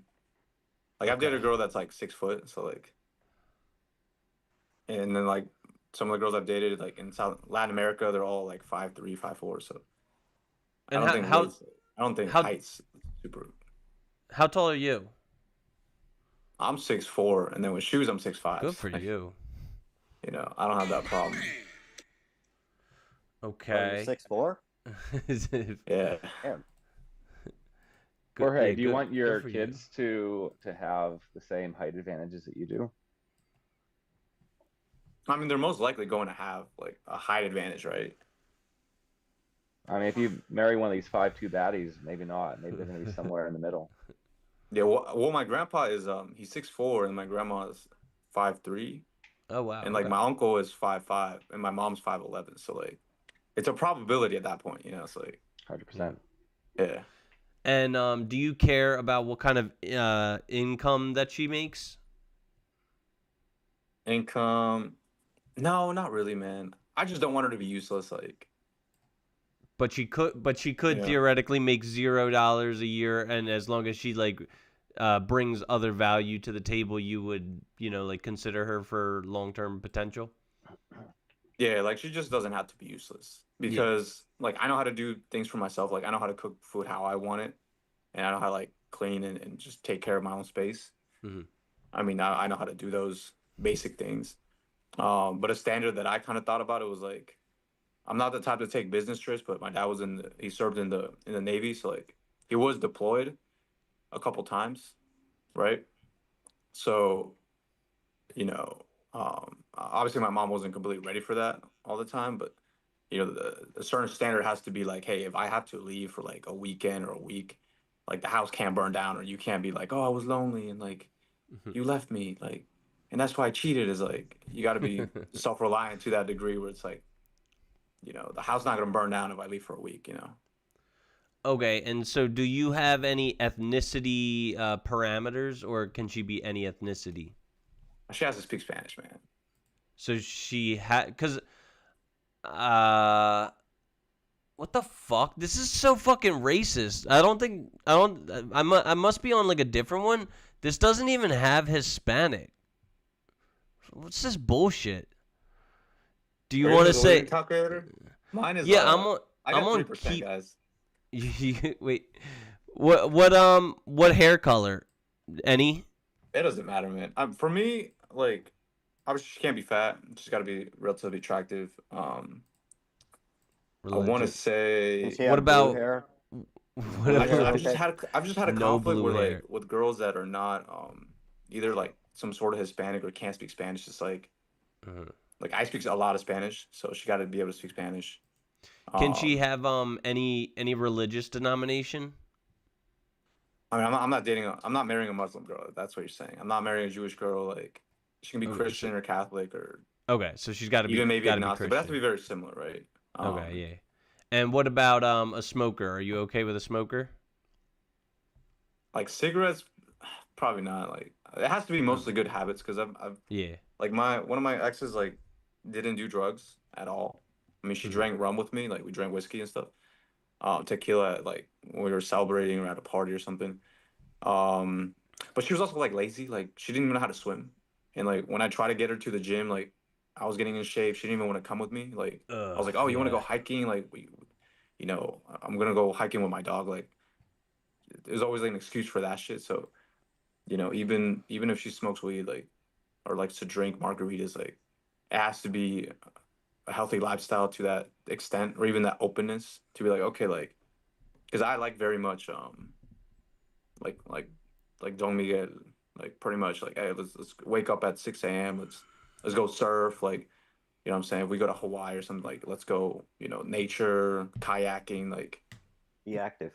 So somebody that I take to the pool or I get a pool or go to the beach and it's like, oh, I don't want to get in because the sand gets in between my legs and my feet and like get the fuck out of here, like so stupid ass my dog, like, the fuck, stupid ass so bitch, get the fuck. so my calculator says that you have only a 1.2% chance Is of it? finding that girl. That's Nah. 2,087,047 American, and maybe yours is like on a global scale, Oh, mine's but like, yeah, mine may be like, well, mine says 30%, Is it 28%. because of a certain category that, like, is it one question that brought him down to the 1%? Or is I it. I I don't know because Oh wait, I gotta exclude mothers. Hold on, exclude mothers and married. Hold wait, on. what? Wait, that's what fucking website are you using? Because that's like a huge boundary Reality for me. Like calculator. what are you? Yeah, What is it called? reality calc. Reality calculator. I'm gonna start using this motherfucker. Does I'm. that Oh, okay. I redid it. It's 10.8%. Yes. 10.8%? I still Yeah, she can't be fat. She can't be married. reality. I got reality calculator. I'm not finding it. Yeah, man. Look in the chat. I dropped in the chat. Okay, cool. All right. Let me fucking use this shit and then Good for you, Jorge. She's got to be useful. She's got to be. Got it. I've active. already gone through some of those tests, and it's like I've gone out with girls that can't cook. I'm like, bitch, I gotta teach you how to cook. Like, what the fuck? You don't even know how to make okay, rice. okay. Like, rice is so basic. What the fuck? Married, race, Teach you how height, to make in eggs, dude. I had to teach Okay, you how to make see, eggs once, bro. Like, see, here's the thing: is this calculator? Wait, this calculator doesn't have any motherhood or anything like that, and this calculator does not have like lifestyle habits like drinking and smoking. Yeah, no smoking, like I no don't even drinking. like I don't like drinking beer. Like a girl that's like I have to drink a. You seen that video of that girl that downs the whole fucking pint or whatever? I was like, that's probably not my type. like 100%. All right. I'm not Well, gonna be fiending for that girl. can I do you, Mark, now? Yeah. Which one I'm gonna which website we doing? I'm gonna use the original one because I think it's more Yeah. it's got more fucking stringent parameters. So, do you want a woman, I All assume? right. Yeah. Yeah. Okay. Does she want kids? Yes, no, or either? Yeah, I prefer. I mean, I do want kids, so it'd be Yeah. easier if she wanted kids too. Okay. Yeah, then But you don't Mark, have if she to has previous, then you don't have Mark, to if she has force her previous to get experience in pregnant. isn't that a good thing? If she's already vetted, like she has experience, she has a Yeah. kid that's 8 years old. She's got 8 years of Th- experience, Mark. Nah, This is not like Miguel. nah. I don't want to see your portfolio. Nah, yeah, like I want to be the first.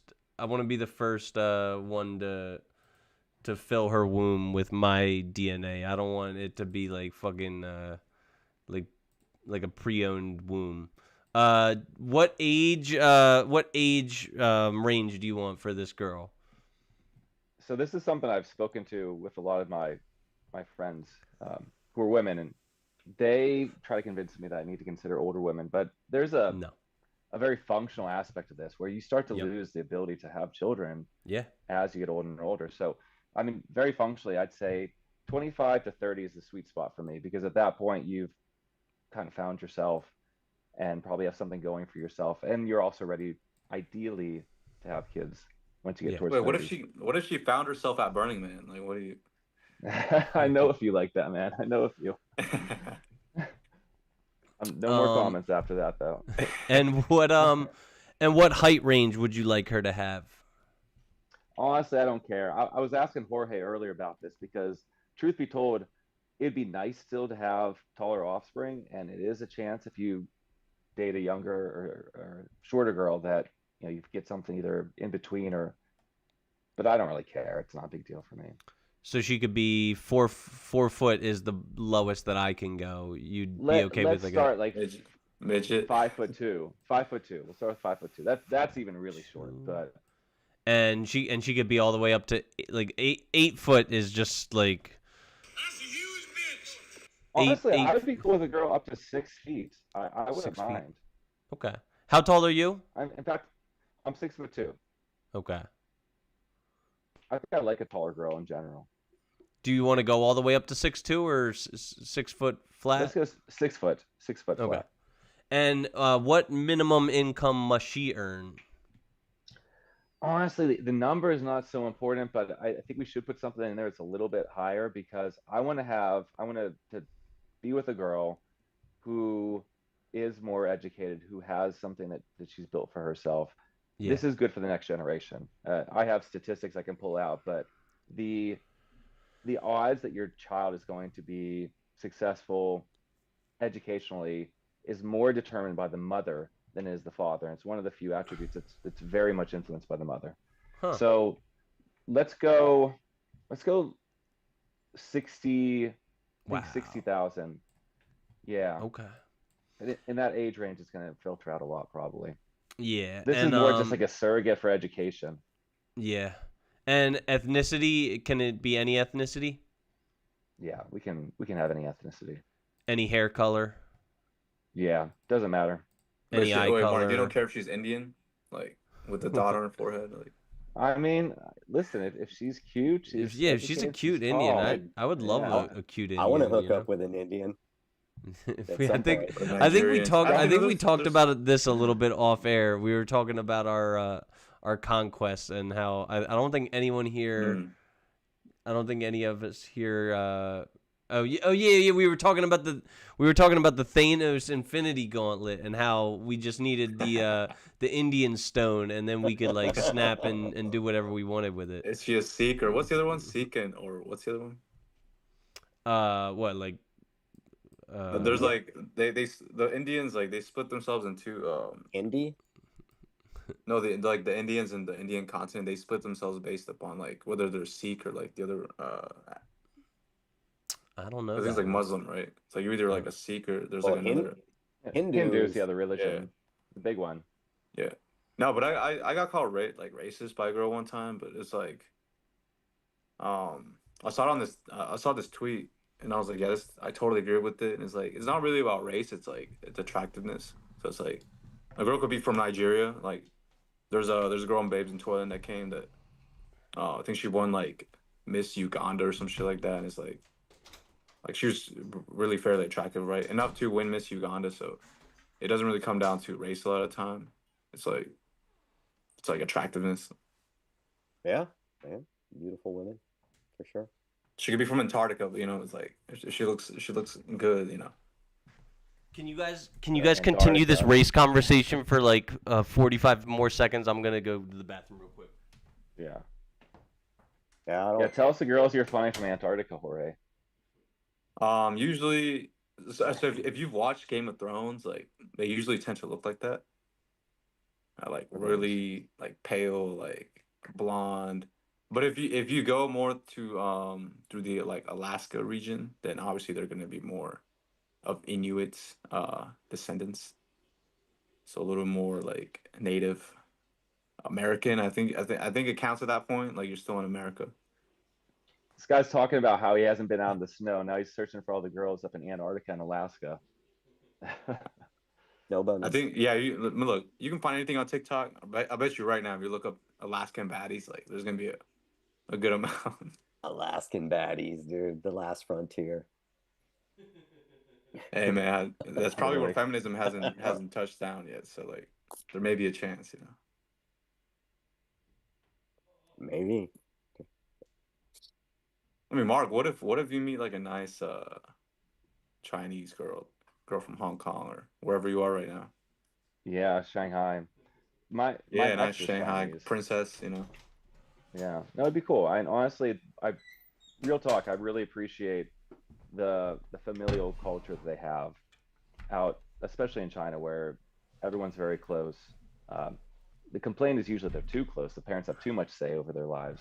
But that's something I almost want to emulate. There is an aspect that we embrace in the West where we are very independent, and it hurts the core family. So I kind of want to lean a little bit more towards the traditional model, and they do that probably in a lot Yeah, of places. I think but do it in China. Dude, I think I probably want to do it the like I want to do it like French Montana. Did you see French Montana? He's gonna marry the princess of Oh Saudi Arabia or something. She's like worth like yeah, $16 billion. Wow. yeah, it's one of Montana. those Arab nations like Dubai or something. UAE. I think the marital like success rate amongst arranged marriages is like actually better than It's very high. when Very high. people choose their own partner. Yeah. Extremely high. The statistics they point you that if you want to have success in marriage, it's better to have an arranged marriage, which is uncomfortable for what we're used to because we're so focused on love-based marriages or love for something. But yeah, the statistics are really good because when you go into these marriages, you determine that this is the person I'm going to be with. We got to make it work. Whereas if you have a love-based marriage, that first problem, you don't think, how do we fix this? It is, oh, I got the wrong person. So that mindset is very valuable. If you can get that mindset without it being arranged, then you're probably in good shape. We're not culturally like that's not acceptable here. We're not there yet. Which part? What Which part? arranging marriages you're talking Arranged about? marriages in the United States. But I think it should be like a function of like patriarchy because like all right, yeah, like arranged marriages, it removes a little bit of the autonomy from the spouses and stuff like that. But even if we get like it used to be, back 60 years ago, you wouldn't marry a woman without receiving her father's blessing and shit like that. And like with like fatherlessness being out of control nowadays, like probably fucking a third of the women that you'll meet these days don't even have a relationship with their fathers. So there's no, so that element is completely gone. But like there would be, I think there would be a lot better marriages in America and in all of the West if the father of the bride had to like sign off on the man that he was handing his daughter off to, maybe that's just like old school of me to think, but Oh, that he had to approve. He had to give a seal of approval. yeah, like I think I mean, I think a young man can ask his dad, like, "What do you think about this girl?" Isn't that the No, but same? I'm talking about the girl's father. You know, like because you know, fatherlessness is out of control nowadays. I think like, you know, somewhere like 1/4 of all kids in America are, you know, raised without their father in the household. So like it doesn't really make sense for those, but like I think it would like it would qualify the marriages to a higher degree if like, you know, the father had to fucking give his blessing, you know what I mean? I, yeah, I mean, I don't know, like when you Um, can and you can't. I mean, there's no father around, then no. Go ahead, Jorge. Yeah. I was gonna say like I gotta look up more of how arranged marriages works because that's very far out of my cultural background. But from what I know is like, I mean, this is kind of like the argument that the study that we're already aware about is like, um, when societies were smaller, like marriages used to last longer because the person you usually tended to date was somebody that was very close to like your educational background, like it was within your community social circle, right? So it was like your aunt's friend who has a daughter, right? It's like that's a person who ended up like becoming your girlfriend. It's like because you guys met at there was a statistic, right, that a lot more people 30 years ago they were meeting more so like community, like whatever, like family parties, family gatherings, church, right, school, Mhm. right. So a lot of that was a big factor too. So it was like it was like a friend of a friend. It was like your cousin's best friend, right. It was like somebody you met in school that you guys like did the same, and that's who I've seen the people that have gotten married. And like when I went to high school, it was usually people that they went to high school together, probably did the same sports, some kind of the same interests. um I'm not sure about college, but it was very much very similar in that manner where you have like the same educational background, you know, probably same ethnicity, probably same religion, like same activities. So that comes into a big factor, right? It's like if you're somebody that is like a socialite, like you come from very high society, like you're most likely going to meet somebody and want to marry somebody that is within Hmm. that standard, right? So Yeah. And so and I could go on further, but and what about religious leanings, Mark? Does she have to be a Christian for you? No, Okay. no. My ex was atheist, but Okay. these are the qualities you look for are not ones we can put into a calculator. It's qualities of being able to coexist in someone who does have faith. Yeah. And what about a smoker? Yes, no, or either? Nah, no No. smokers. Okay. What about a drinker? Yes, no, or either? Yeah, I think drinking, back to the Overton window, drinking is still so culturally accepted. I don't drink a lot. I'll have a drink here or there, as long as it's not abusive, where the girl is blackout Yeah. drunk every night. Yeah. I'd say in moderation. Okay. So we'll leave that as either, and I'm assuming you don't want to wreck a home, so we'll exclude married women, right? 100%. Yeah, no And married women. what about obese women? Not health is important for me. Yeah. I still put a lot of work into staying in shape. I like to run. I like to swim. I like to ski, scuba dive. We need someone who's active. So I prefer not to have someone who's overweight or obese. So you actually have less of a chance of finding your woman than Jorge. Wait, where's my? Yeah, what do you got? You You want have so a much money, you man. have a 0.68% chance. That's 1,144,509 American women. So I mean, obviously, you can multiply your odds by going to China or going to Japan or going to wherever by like you know tenfold or a hundredfold. But finding that woman in America, you have less than a 1% chance. Yeah. Yeah, it's I think the income is a big part of it. I would rather Yeah. sort by education or even a quality of like motivation or someone who's got something going for them. But the income part was a good surrogate for that. It's important to have someone who is motivated on their own. I'd prefer someone to be additive to my life as opposed to just me supporting somebody. Yeah. And it's become a lot more acceptable today where relationships are like, what am I going to get out of it? Where I very much prefer these types of connections where together you are more than you would be alone. And I've had it before, so I know it exists, and it's wonderful when you have it.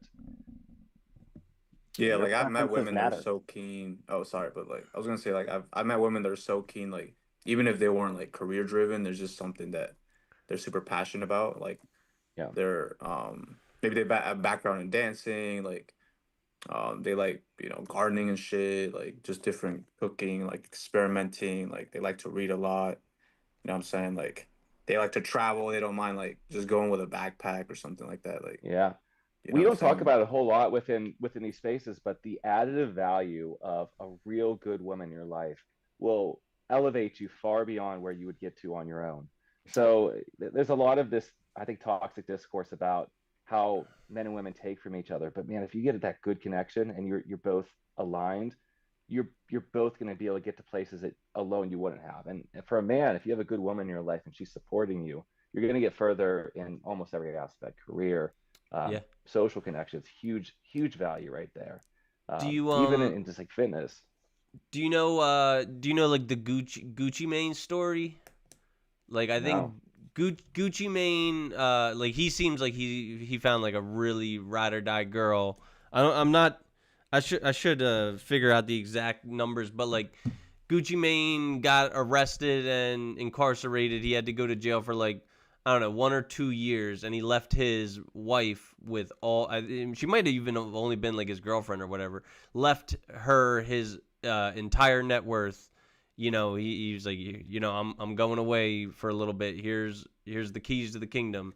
And when he came out, she had made his money.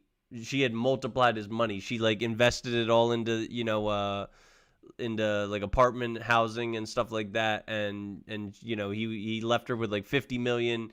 He came out to like 58 million or something like that. Like Yeah, that's she like invested. that's I the remember mark of that. a I actually good read the girl, book. I actually read Gucci's book. So what happened was like he went to jail. He had his girlfriend. He had like close to $1 million, and then when he came out, she multiplied it to 5 million. Okay. Wow. Okay. Like All that's what right. happened. Yeah, and Good. then Good and to then they know. got Yeah. married Yeah. like a couple years after that he got out.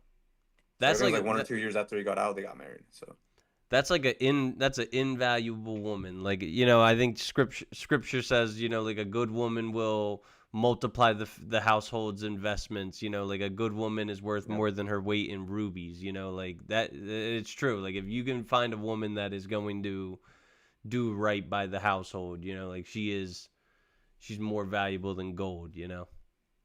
We talked Indeed. earlier about how there's this tension between the political divide in the country, and there's also this tension between the sexes where Yeah. everyone's pointing fingers at the other side, and it's good to be aware of the landscape, but it's easy to get sucked into just the red meat of it.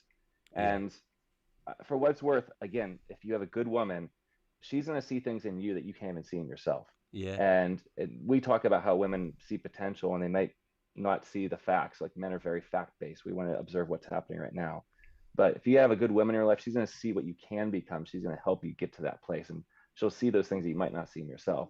So I'm a huge proponent of bringing people into your life, especially in a partner in a relationship that's going to elevate you to another level. Yeah. All right, Miguel, are you ready? Vámonos. All right. Do you want a man or a woman? Come on, man. All right, man. You said Idiotic man. question. He said man. You all heard it. Does she want kids? You said no, right? You don't want to add Yeah, any I'm not gonna have any more kids anymore. no assets to the portfolio. Okay. Age range. 30s. So As far as 30 to 39. Someone that I would marry. The question is who I would marry or who I would have a like a have long term, lifetime. yeah, a long term relationship with. Okay. Okay, so you said 30 to 39. Sure. Okay. And height range. I think 5'9". I'm 5'7", so 5'9" is probably like the highest I'll go. Okay. I mean, All right. really, kind of like my height or lower, because they'll wear heels and be another foot higher. So, do you want to go I'm the exact same height as you, and this is like always that unspoken like faux pas that we have to deal with, us like us short kings. We got to worry about if a girl wants to wear 6-inch heels, like are we? But all right, so so what do you say? You say 5'9" is the max. Do you want to go to like 4'11" as the minimum, or what? Yeah, let's do that. Okay. All right. That's like around mine. I actually. I think I dated someone that was 4'11". That's before. awesome. I would love a 4'11" baddie. What about minimum income? 50 grand, I don't know, 30 grand, 50 grand. 40 grand. You want to go 40? Sure. Okay. Ethnicity, any? Yes. Hair color, any? Any. Eye color, any? No blue hair. No, I don't. That should be a fucking Option. that should be on here. There's so many blue-haired fucking nut jobs. There's some hair colors where you're like, no thanks. Fucking Charlie Kirk died for the blue hairs. Like fucking, he died so we don't have to fucking talk to them. The ring through the middle of the nose. Oh, the septum piercing? No, it's the mark of the beast. Red flag. Yeah. Has nothing to do with political parties or ideology or whatever. It just does not. It's distracting to look at that for me. And eye color, you say any? Any, yeah. Minimum education? High school. High school, okay. Religion? None. You would agnostic or. So okay, you okay? All right. That's gonna hurt your chances, I think. I'm trying, guys. I'm trying to get 0% interest rate. So. Well, here's what. Just borrow her bra cup. Go in, and maybe shave. Maybe shave. Pad that girls shave use like to make their boobs look bigger. Yeah, shave your head bald, and then just put the bra cup on top of your head, and speak with a like a Yiddish accent. You'll get that interest rate. Yeah, like Bill. I'm gonna get that Bill Burr look, go bald and shit. Miguel, do you want a smoker? Yes, no, or either? No smoker. And as far as the religion thing, I mean, I'll take a Christian that like. It seems to be a lot of people claim to be like Christians, but they don't go to church. They don't do nothing. They just say, "Oh yeah, I believe in God," but they don't practice. They don't do nothing. Yeah. I'll take one of those. So do you want any, or like, is there like, you want any just so long as they're not like a zealot? They're not like Bible thumping. Okay. All right. We'll say any for you. And what about a drinker? Yes, no, or either?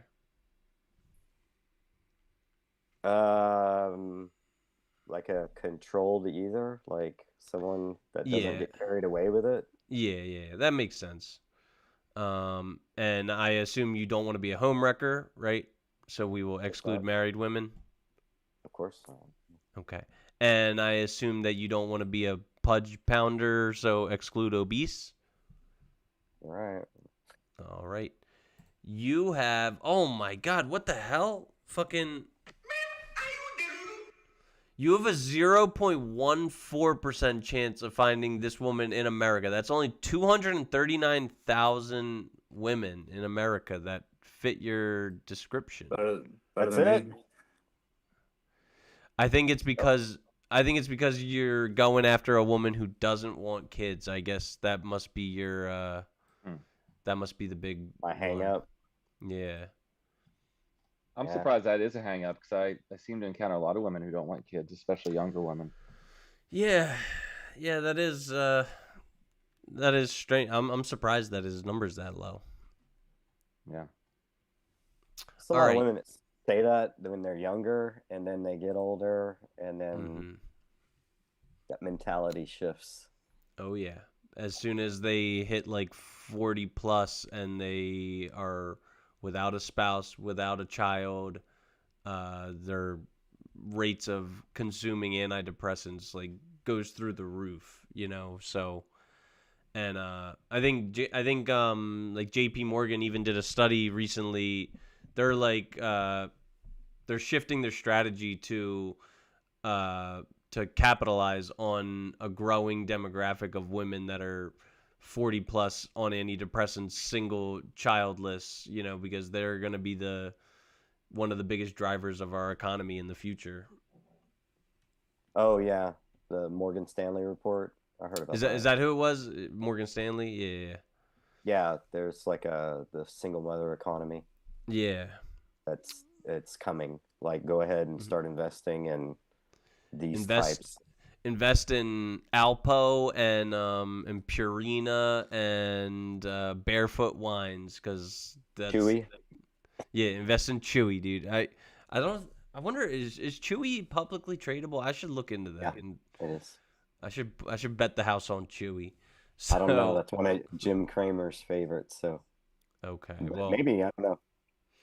you know what they say about him. They like there's entire Yeah. there's inverse Kramer indexes. Inverse Kramer index. It's one of my favorite things that's come out of the past few years. It's so funny. It So does pretty well, I think. the inverse Kramer, yeah. Like I'm just waiting until I'm just waiting until they like really start to track these Congress men and women because those indexes are going to fucking kill it. Like I forget who it was. It was one of the Muslim congresswomen. She's done 6 years in Congress. I couldn't tell you her Omar. name. What is it? Ilhan Omar. The last Yeah, name's she's Omar. she has gotten 66,000% returns on her portfolio, Sweet, which is that's awesome. fucking ridiculous. That's Yeah. like Killing I it. think yeah, Crushing it. killing it. If What about the if only classic she one could with Nancy Pelosi? She's been yeah. killing it for decades, her and her husband. And that's Yeah. a popular one to track. You can track her trades and copy them. You'll have I think a few week to few month delay, but you can copy them because they file these reports. You can see what she's buying and selling, and that index does really well too. Not I know financial there's advice. the app called Copilot. That might be the one you're thinking of where like Copilot tracks them all, but you have to like you have to input all your like financial information in order to use it, and I just wasn't willing to do that. But maybe I will in the future. Can I ask a question? Or no? Can you hear me? Yeah, I can hear you. You think you have a right to ask questions? What the fuck? I don't know. I don't know where we were in this podcast. But Jorge, how long you been in MOA, man? A little over a year. So I Oh, joined. just a year? Okay. I joined last April. Right on. I joined last May. May, okay. May And what like about you, Literally Mark?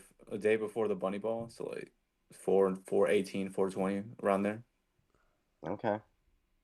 Enjoying yourself? Yeah, man. Yeah, so far like it's been pretty cool. Yeah, it's awesome.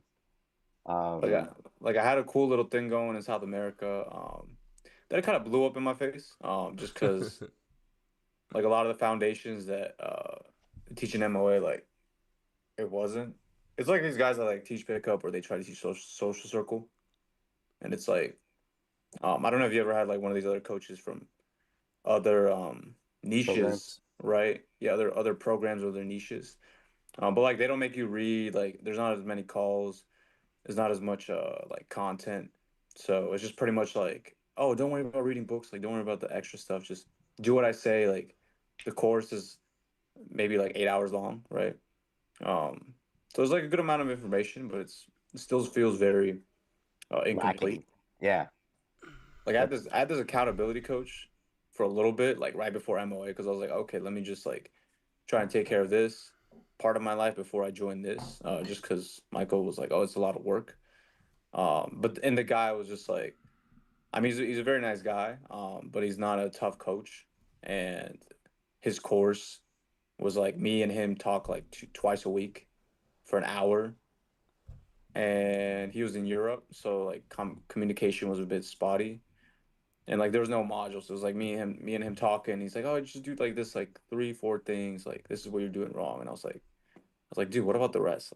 Like Were you you getting know, any results? no.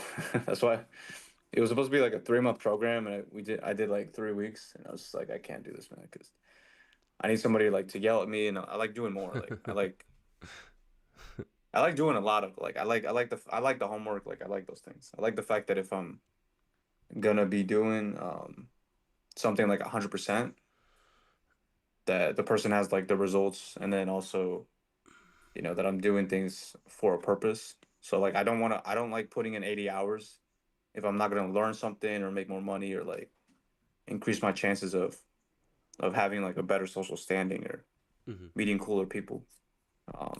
This Well, that is why I don't like is why I never like school, because I like overworking or just like putting 100% of myself into something.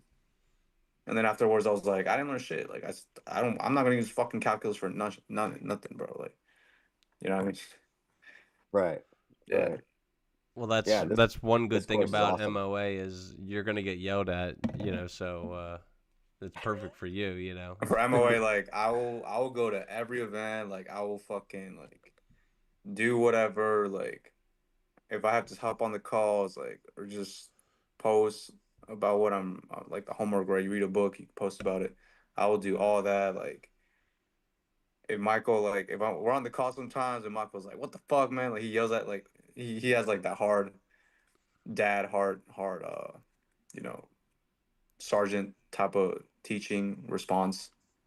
Yeah, Sometimes you that was sometimes me. you be That like, was me on "Damn, man!" Like Tuesday. Yo. On Yeah. Did Tuesday, you I see like. that? He put his photos. Tell him, man. sometimes I'd be like, "Damn, man, shit!" Like you don't have to say it like that hard, but I'm like, "All Yeah, right, I I'll was get like, I over was it in like, like hey I get guys, over it in like what are 5." you, what do you think of these pictures? And they're like, you will not post these. You are not gonna post these. These are Yeah, awful. or just like if somebody's making a mistake and it's bullshit or they're overthinking it, like I'll feel weight about it for like 2, 3 hours, and I'll be like, yeah, I got a point. Let's go. Like, you know, Dude, I was just telling Chris about the very first call that I was on, and I'm there, and I'm like, okay, I'm just listening, what's going on? And this guy gets on, and he's got a question, but he says, I'm not going to turn on my camera because the apartment building, the AC went out in my apartment building, and I'm just sitting here in my underwear. And it was like, all right, whatever. And so he's talking about some, his immersion experience and stuff, and then he goes into like the question that he wants to ask, and it's, some people, they just can't really think of the right, like they know what in their head what they want to say, but they can't get it out in words. But like what it comes out is that like he's asking Mike like what what should he be interested in doing, like what should he want to do or something, and Mike's like, well, you what you want to do, like go do something fun, like I don't know, man, like why are you asking me this? And he starts like, dude, what the fuck? And he starts like screaming like yeah, pretty much. this guy, it's like, how in the fuck am I supposed to know what you want to fucking do? Like, and I was like, Jesus Christ. This guy's like sweating his ass off in his underwear on the couch. And it's fucking ass chewed. I and was like, fuck yeah, fuck yeah. and Mark, we're kind of up it. So I'm gonna ask this question, then I'm gonna go into an advertisement, and then we're gonna like wrap up soon. But how long have you been in Men of Action? Around the same time as these other guys. So it sounds Okay. like we all joined around early to mid 2024. Okay. All right. And so I'm the noob of the group. I think I've been in it for like about 5 months. It sounds about right. I think I've been in it for less than 5 months, something like Yeah, that. Chris, we got to get you out of Philly, man, because meeting people in person is one of the best ways to build these connections. For example, Yeah. Miguel and I, we met in Vegas last year, and then we ended up having this trip we organized with another one of the fellas we met out that way to Brazil, and it was just a badass trip, man. Carnival and uh, exploring Rio right in the middle of all the madness. That would have never happened had we not built this social circle amongst the guys just to do cool shit together. So if you get a chance, man, get out of Philly or start getting to know the guys in that neck of the woods, even if it's New York, DC, all the areas around. Because if people are putting up the effort to better themselves, those are the kind of people you want to be around. Yeah. So These I people am in this program, man, are awesome, and I like going on that trip was a no-brainer. I just feel in this community, I'm comfortable with the other gentlemen in the network. I can go and hang out. I guess most of them. I don't know if everybody, but like most everybody seems to be, you know, just legit. yeah. I am I know it's not Vegas, but I am taking a trip in like early December. I'm going to Tampa, and I would like to connect with Joe down in Tampa. Maybe I don't know, When? maybe early December. Okay. Yeah, if you wanna come hang out with us down in Florida, we can. Going to the Maven Mansion. Yeah. Yeah, And man. I'm going to a home Buccaneers game, Buccaneers versus the Falcons. It's like I think it's the season finale for the football season, so that should be in cool. December. It's badass. I think so. Before Yeah. preseason. Yeah. So I'm gonna go into one last advertisement from my corporate sponsor. Fellas, it's time that we talk about a pressing issue. We all know that as men, it's our duty to perform, whether it's at the trading desk, on the gridiron, the hardwood court, or inside the illustrious bedroom. There's no description that does justice to the confidence boost that you'll receive when you rock the socks off your lover. So how are you going to do it? With a limp strand of rope? Do you want to be the safe option in her mind? Do you want her to settle down with you after she's had her fun in the big leagues? No, you don't. So why are you going to battle in the bedroom with groggy privates? The only blue pill that we endorse at the Good Faith Podcast is It's Mr. Nasty Time Blue Pills. And yes, we're talking about those little blue pills that make you run, Forrest, run. Get the enthusiasm that Jenny has for the gang of Black Panthers and Wall Street stockbrokers. Not the tepid tolerance that she has for Forrest. Forget about overpriced Hims, Romans, and Blue Chews. It's Mr. Nasty Time has the real deal at an amazing price that won't let you down and can't be beat. And I know what you're probably thinking. What if she cancels on me and I'm all bricked up in the briefs all night long? I've tried these. They're a lot more mellow than you'd expect. You could take one at the beginning of the night. It's not going to give away your position. Or due to the quick acting effect, go to the bathroom right before magic time, pop one or two in, and be fully equipped to perform. Just like all the expensive name brands, Mr. Nasty delivers his product in discreet packaging for a fraction of the outrageous cost that they do. Around here at the GFP, we're about leveling up, and why not level up your sex life and check out It's Mr. Nasty Time to get your mojo back. Scan the QR code on the screen or hit the link in the description and guarantee yourself unrivaled pleasure. When her dual mating strategy has her playing picky-choosy between the bad boy and the little nice guy, you know exactly who you want to be, the bad boy. Call It's Mr. Nasty Time. And, all right, so, guys, I think that we are going to wrap it up. You need to bring some It's Mr. Nasty Time samples to Babes in Toyland, man. I will. Wait, what's the entry fee for Babes in Toyland? It's only like $50, isn't it? Something like It's like that. 100, 100 120. bucks. Is it? Yeah, it's like 150 around there. But the Los price, Angeles? but the price to get into immersion is like thousands, isn't it? Yeah.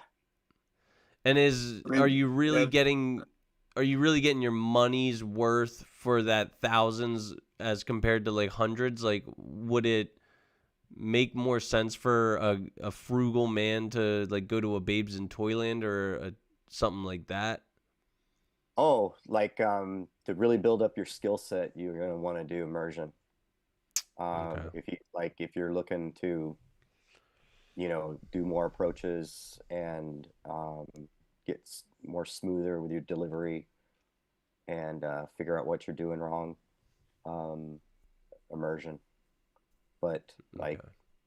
I mean, the Babes in Toyland events is there for you to grab content. Mm-hmm.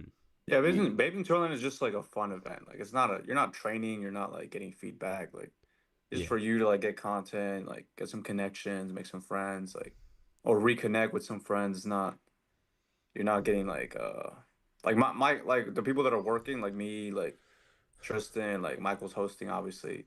Like we're already doing like our thing. We're not like, oh yes, yes, man, you totally sounded like your voice was deep and confident in that interaction. Like we're not doing that. Like we're not having time for that shit. Like we're already doing our thing, right? So it's like immersion's like you're getting actual feedback. yeah, immersion. They set you up with like they have many coaches, and then they'll take the whole group and divide them up, and you get like 4 or 5 people to one coach while you're out in the field. Yeah, and then you get the obviously the feedback, right? Mm-hmm. Hmm. But you get the overall training from all the coaches. Like you guys meet up at Sapphire, and there's a briefing. There's a Are briefing you and a are debrief. you like wearing a wire so like they know exactly what you're No, saying and shit no, like that? Like, cause I no. don't wear a wire. I'm not no fucking snitch. All right, like. You gotta remember what you say, man. Yeah, like you basically you got to tell your coach what happened. Okay, gotcha. It's very much encouraged that you learn how to. Oh fuck, we lost Jorge. Dang. All right, We're in the middle of a sentence.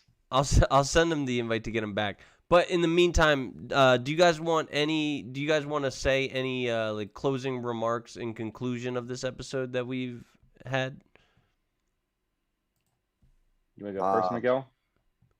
I appreciate the invite coming here and speaking to you guys. I love talking to other MOA members like the community. Mark's my friend, my travel buddy, so that's Yeah. cool. Oh, and this was my first podcast that I've ever been on, so you've Nice. taken my podcast virginity. I don't know what to Nice, say. nice. I hope I was gentle on you. I hope Yeah, I didn't thanks for leave you being sore gentle at on all. me. Uh-huh. I think I'll be all right. But no, man, if you ever wanted to do it again, just let me know. Oh, I'm wait, here around. we go. Thanks. We got Jorge back. And Mark, There do he you have is. any closing remarks? Yeah, Chris, really appreciate you inviting me and the rest of the guys on. I know you've been putting in lots of work on this podcast, and I see improvements every single week. So, I'm just a fan to see how far you're coming along and what's going to come of this. I think I heard someone say, when's Chris going to become famous? And he said, it's going to be soon. And I can see that, man. It's going to be soon. This is Thanks. the first steps, and it's really cool to see the improvements you're making. Thank you. I really appreciate that. And yeah, like I mean, fucking, it's hard work, but I kind of like I because I'm like I got an associate's degree in liberal arts. What good is that gonna do me? I work as a teacher in a private school for autism. How far am I gonna be able to climb that corporate ladder? Like probably Yeah. not very far. Like if I ever want to enjoy the finer things in life, it's gonna need to be in like a more of an entrepreneurial realm like this. So so I appreciate you guys coming on and Yeah. Jorge, do you got any closing remarks? Oh, now your Closing shit's remarks. full Yeah. screen. This is like better. Oh yeah, my phone died. So no, I mean I had a good time. Good discussion. Like I think we should just keep doing these. Try to get more guests on. hey, maybe even try to get it live at some point. This is live, just so you know. Like This live is, in person. oh, Whenever gotcha. we're Yeah, at a yeah. pre-event or something No, like yeah. that. What? But yeah, That's man, it was a fun discussion, and you're really good with those sponsorship bits, advertisements. So I think that's one of the crucial ones. Is like because obviously you can have a lot super chats, live chats. Um, well, a lot of the big successful podcasts they have some kind of sponsor that helps them with the production. So yeah, man, if it you, converts right and you just keep doing it, yeah, I'm sure it's gonna be you should hook me pretty up good. with the caffeine cookie guy, and I could fucking maybe get an endorsement from the caffeine cookies. Um, but yeah, like I'm definitely.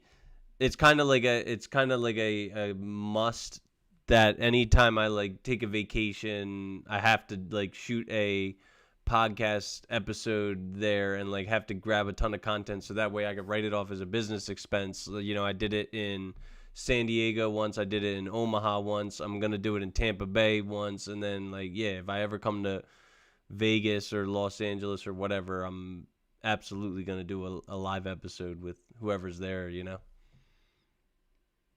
Chris, Yeah, just yeah, something to point out absolutely. too. You said earlier that you work as a teacher in a school for autism. What else did you say you do? What I'm a photographer and face painter for the Yeah. Eagles. Yeah. Yeah. See, I mean, you got a lot of stuff that you're contributing to the world. Something that has been, I think, a huge point of growth for me in the past year that I've got through this community is that a lot of us do add tons of value to the people around us, our community, professionally, but we're not seen out there. And you have a Hmm. lot of people that are seen are the ones who are getting the attention. We can still go out there in our way and be seen and be exhibited for the things that we have to give. And as a communicator, I can see that teaching background. You're a wonderful communicator, and this is a great venue for you. So it's been helpful for me as well to know that we can also give back in other ways and more public ways. So something that I'm hoping to get into as well to try to educate and be a resource for those who are going through treatment. So yeah, keep up the good work, man. Yeah. Yeah, of course. And so before we go, I have a little like, homework assignment for you guys. You can obviously fucking tell me to go fuck myself if, you want to. But number one, can you guys please promote the ever living fuck out of this episode? I'll post it on the school forums, but if you have it, I don't know, if you have a girlfriend or a mistress or a cousin or a brother or a sister, a mother or father, anyone, aunt or uncle who you think would enjoy listening to this, even if it's just for them to be like, oh, that's my baby, there he is. Like fucking send them a link to this podcast episode so we can get more eyes, more attention on our podcast and grow that way. And then number two, if there's anybody that who would be good on the podcast as a guest, I'd love to meet them. I'd love to extend my outreach to them. Just tell them to follow my Instagram and send me a DM. I'm almost like too accessible. Like I don't fucking I don't leave people on red. So I'll definitely fucking talk to people if you send them my way. Gotcha, And I man. heard for the first person you Yeah, leave of on red, course. man. After that, All right. Well, guys, I want to thank you and offer you my most sincere gratitude. Thank you for coming out, spending the last like 2.5 hours with me. And, like I really needed this because the country is in, like a turbulent state right now. So, I really appreciate you guys coming and, yeah, enjoy the rest of your weekends. I hope you guys make wise choices. Don't do anything I wouldn't do. All right. awesome. Thanks, guys. All right, have a good night. And I'm gonna go into where the fuck it. Wait, wait. Are you I'm gonna shutting the go. podcast down or So I'm what? shutting you guys down. You can stay. You can stay here if you want. I'm just gonna go into my I'm gonna go into my fucking wrap up. Though the sign is real simple, B. It says wrap it up. So, oh man, I don't even know when my next episode is. I think my next episode is next Friday because the Eagles are playing the Chiefs this Sunday. I'm going to go out and try and get a little bit of content. So, guys, look forward to the next episode being Friday, I do believe. Also, if you want to be notified whenever we go live, just hit the notification bell and then, you'll know when our next episode is. Once again, I want to humbly thank our listeners, pay them ample gratitude for their patronage. Without you guys, we wouldn't be able to have such a high quality interactive show. So thank you, audience. So the audience are a bunch of hoes. Yup. I'd like to take this time to remind all of our listeners that we're spreading like a virus. The Good Faith Podcast is now on YouTube, Twitch, Apple Podcasts, Pandora, Spotify, RSS.com, Amazon Music, Samsung Podcasts, Listen Notes, iHeartRadio, and Patreon. On Patreon, where we're going to build additional value for the multiple tiers of donors with special content, super chat priority, VIP in-person meetings. We do value your attention, so thank you for quieting your TikTok brain for the last 2.5 hours. This is a reminder, if you feel you got any value from our show, it takes basically zero extra work to like and subscribe. It'll move us closer to our goal of having thousands of subscribers, which will bump us up in the algorithm, expose us to more potential listeners. If you guys want to share us with more of your friends, we would be absolutely delighted to extend our outreach. The quickest way for us to broaden our exposure is for you listeners to each share us with one friend. We appreciate it from the bottom of our hearts. If you live in the greater Philadelphia area, you want to guest star on our show, please reach out to me on Instagram or Facebook DM at Christopher Bulick. The Patreon link is in the description, and all proceeds will go towards rent, food, electricity, new computer equipment to improve our general show quality and my cat, who's an epileptic's medical expenses. Money, please. Oh, no, there's no money. Oh, my dad. No problem. To all of our faithful audience, So the audience are a bunch of hoes. Yup. we wish you a wonderful weekend, a happy and healthy lifestyle, and to all of you, we bid you goodbye. Now